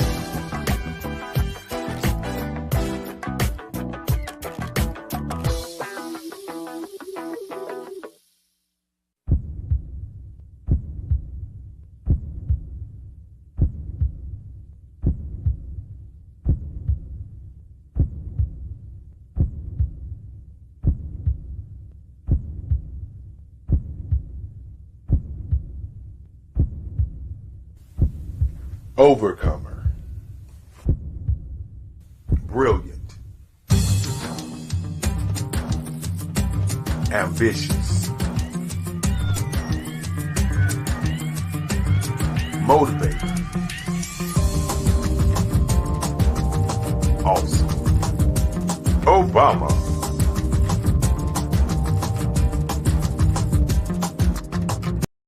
I am from Washington, D.C., but I was raised in Durham, North Carolina. I came to Durham when I was about 5 or 6, and then I traveled back and forth to D.C. because it's where my people are from. One of the unique things about my family is my mother, she's also an artist. She does quilting, and she does a lot of artistic things. And then my son, he draws with both hands, his right hand and his left hand like I do. So that's kind of a family trait. And then my other son, he's a videographer, and my daughter, she works, she's a regional vice president for Sunglass Lab. when you start out drawing and sketching, you want to continue to explore, each avenue. I do pastels, I do pen and ink, I do painting, I do acrylics. I haven't done oils yet, but I try to do all facets of art. What I say to a lot of times to people is, you can't put yourself in a box when you're an artist. You have to explore. And over the course of my life, I've tried to explore different mediums. I also do sculpture as well. I choose my subjects by the intensity that they have in their faces, or the intensity that somebody is moving, because I do more than portrait drawings. I also do I do abstract, and then I do figurative drawing also. Well, what happened in this particular show is that I started out trying to come up with something that would be a little bit different than what everybody else is doing. So I was working on a Barack Obama show, and they wanted me to do some paintings of Barack. And so what I did was, because of the deadlines, I kind of did it kind of fast. And then I realized when I was doing it fast, I enjoyed it. And so then I started doing other pieces the same way, and I started to enjoy those pieces also. And so I came up with this particular style, and it's a style of lines and colors. And what's interesting is that when I was in college, I did a show called Lines, Colors, and I talked about the boldness of the blacks, the hotness of the whites, and this is how this has come about, later on in my life. And the colors comes from a lot of the entertainers that I work with, where they wear different colors. They don't wear, your plain reds or your whites. They wear different colors, and so that's also another piece of what's giving me the colors. The subtitle of this show is Faces That Speak Life. That's real critical. Faces that speak life. Each one of these pieces is a life source and a life energy that's being put on display for people that are looking at them. I always say in terms of my art, it's not important that I draw them. It's important what you get out of what I draw. I don't try to just draw it because you like it. People wanted me to do prints. I didn't do prints. People asked me to do different people, but the people that I choose are people that make a difference in the lives of people in the world. So the human landscape idea was, again, as I say, the lines represent your emotions, it represents your ideas, and it represents your journey as a human being. And that's why you get the different pieces and the different looks. And as you notice, I try not to do one look that looks alike another look. And that's what's the most important part of this show. Artist to me is a creative expression of something from nothing. It explodes onto the canvas, or it explodes on in my work. One of the things that I try to do more than anything is I try to just give the lines and the movements and emotions and expressions into what I do. Art really means to me a chance to express how I feel deep down inside. Most of my art begins as a thought that I might have, whether it's sports, whether it's history, whether it's a woman or a man. It pretty much starts as an idea of thought before I get into the actual image of what I'm going to draw. I do a lot of historical pieces. I was a history minor in college, and I love to do history pieces. And a lot of times I'm thinking about history, and then I try to make that history impact you as you look at it. That's one of the reasons I do pictures so large. People ask me, why do I do the pictures so big? And I tell them, I want the piece to impact them as they're looking at it. To kind of dominate them, dominate their space. And most of my pieces I try to do off page. I don't try to do anything that's going to be in those four corners or in a square. And I want your imagination to be a part of the piece that you're looking at.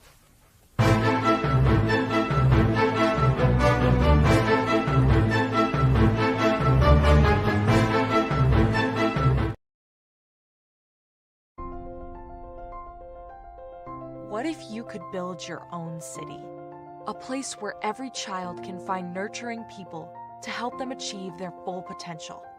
A place where every adult can access job training support. Where health education is abundant.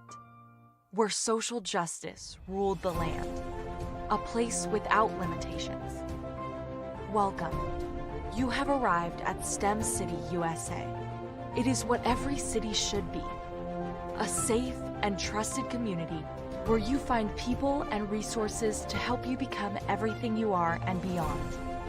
STEM City is unlike anything you have ever experienced. It is a digital twin of the world around you, only better. STEM City is about energy and soul renewal. It is more than a digital world. You can almost feel the power of live cultural events, music, and theater. STEM City promises a better future for children with caring mentors and hands-on activities with dedicated tutors to support our youth. STEM City is your passport to a healthy lifestyle with weekly events addressing our community's many issues.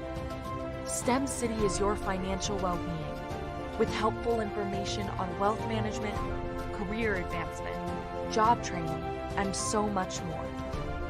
STEM City is the community you deserve. It is the city where your dreams can come true. STEM City USA, a place in the sky that is accessible to all who reach for the stars.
Dr. Eric Kelly III and a host of phenomenal speakers from all around the globe for this 7-day virtual event that you don't want to miss. The mission of the Black Business Expo is to raise scholarship money from kids all the way from high school, all the way from college. The Black Business Olympics is one of the largest Black business showcases in the world. It is an opportunity for businesses and companies to showcase their businesses globally. We are going to be giving away laptops up to $5,000 away to students. Again, I'm Olivia Appleberry, the founder of 2 Cents Finance and one of the speakers for the expo. I am so excited to see you there. For more info, go to www.blackbusinessexpousa.com or call 919-308-9090 and hope to see you there.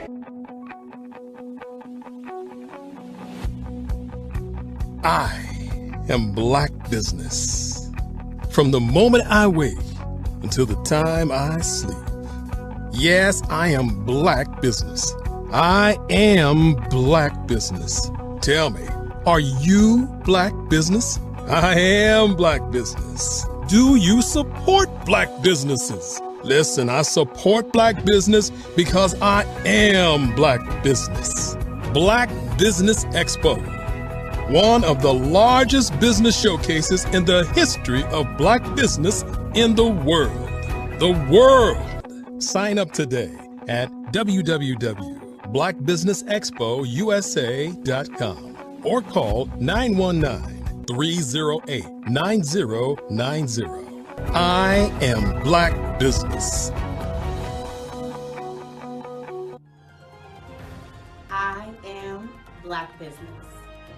From the moment I wake until the time I sleep, I am Black Business.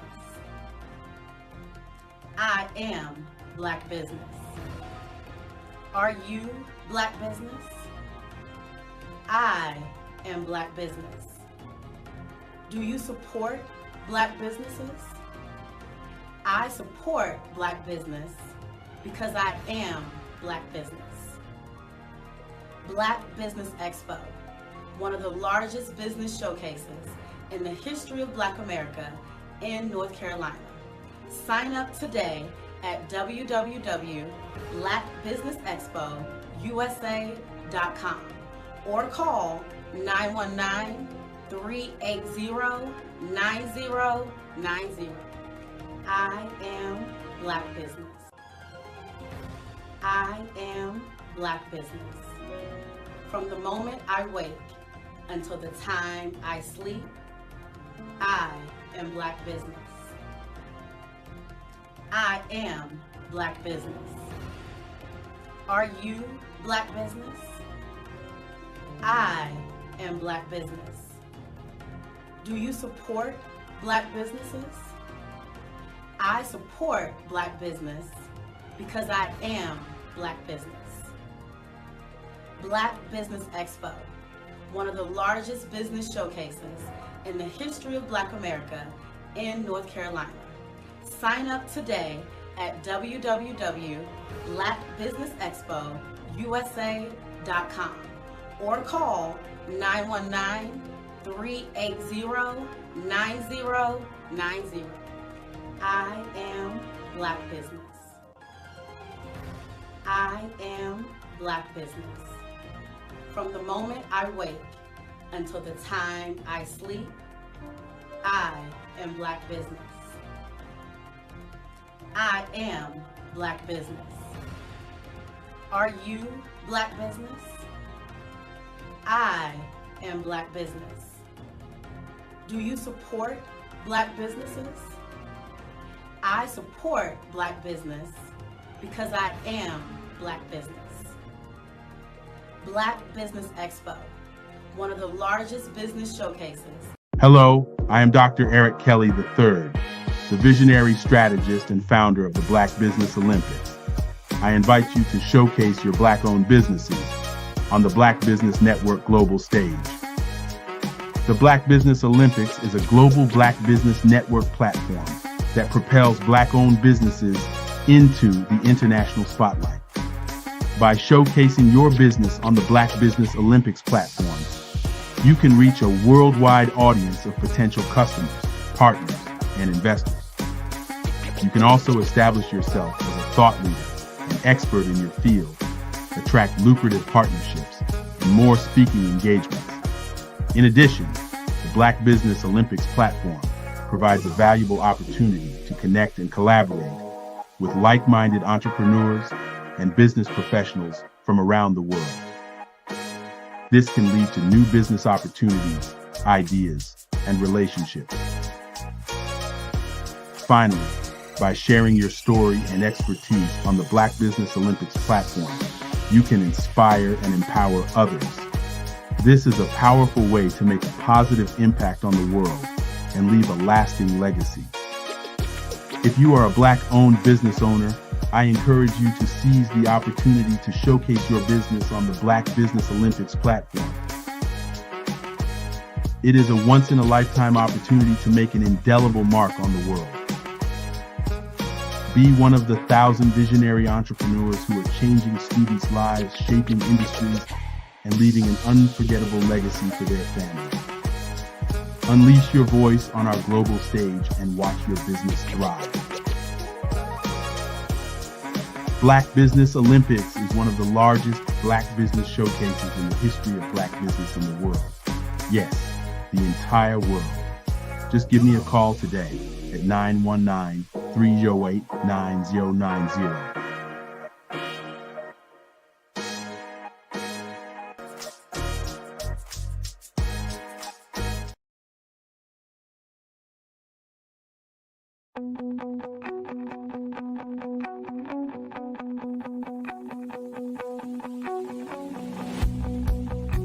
I am Black business. From the moment I wake until the time I sleep. Yes, I am Black business. I am Black Business. Tell me, are you Black Business? I am Black Business. Do you support Black businesses? Listen, I support Black business because I am Black Business. Black Business Expo, one of the largest business showcases in the history of Black business in the world. The world! Sign up today at www.blackbusinessexpousa.com or call 919-308-9090. I am Black Business.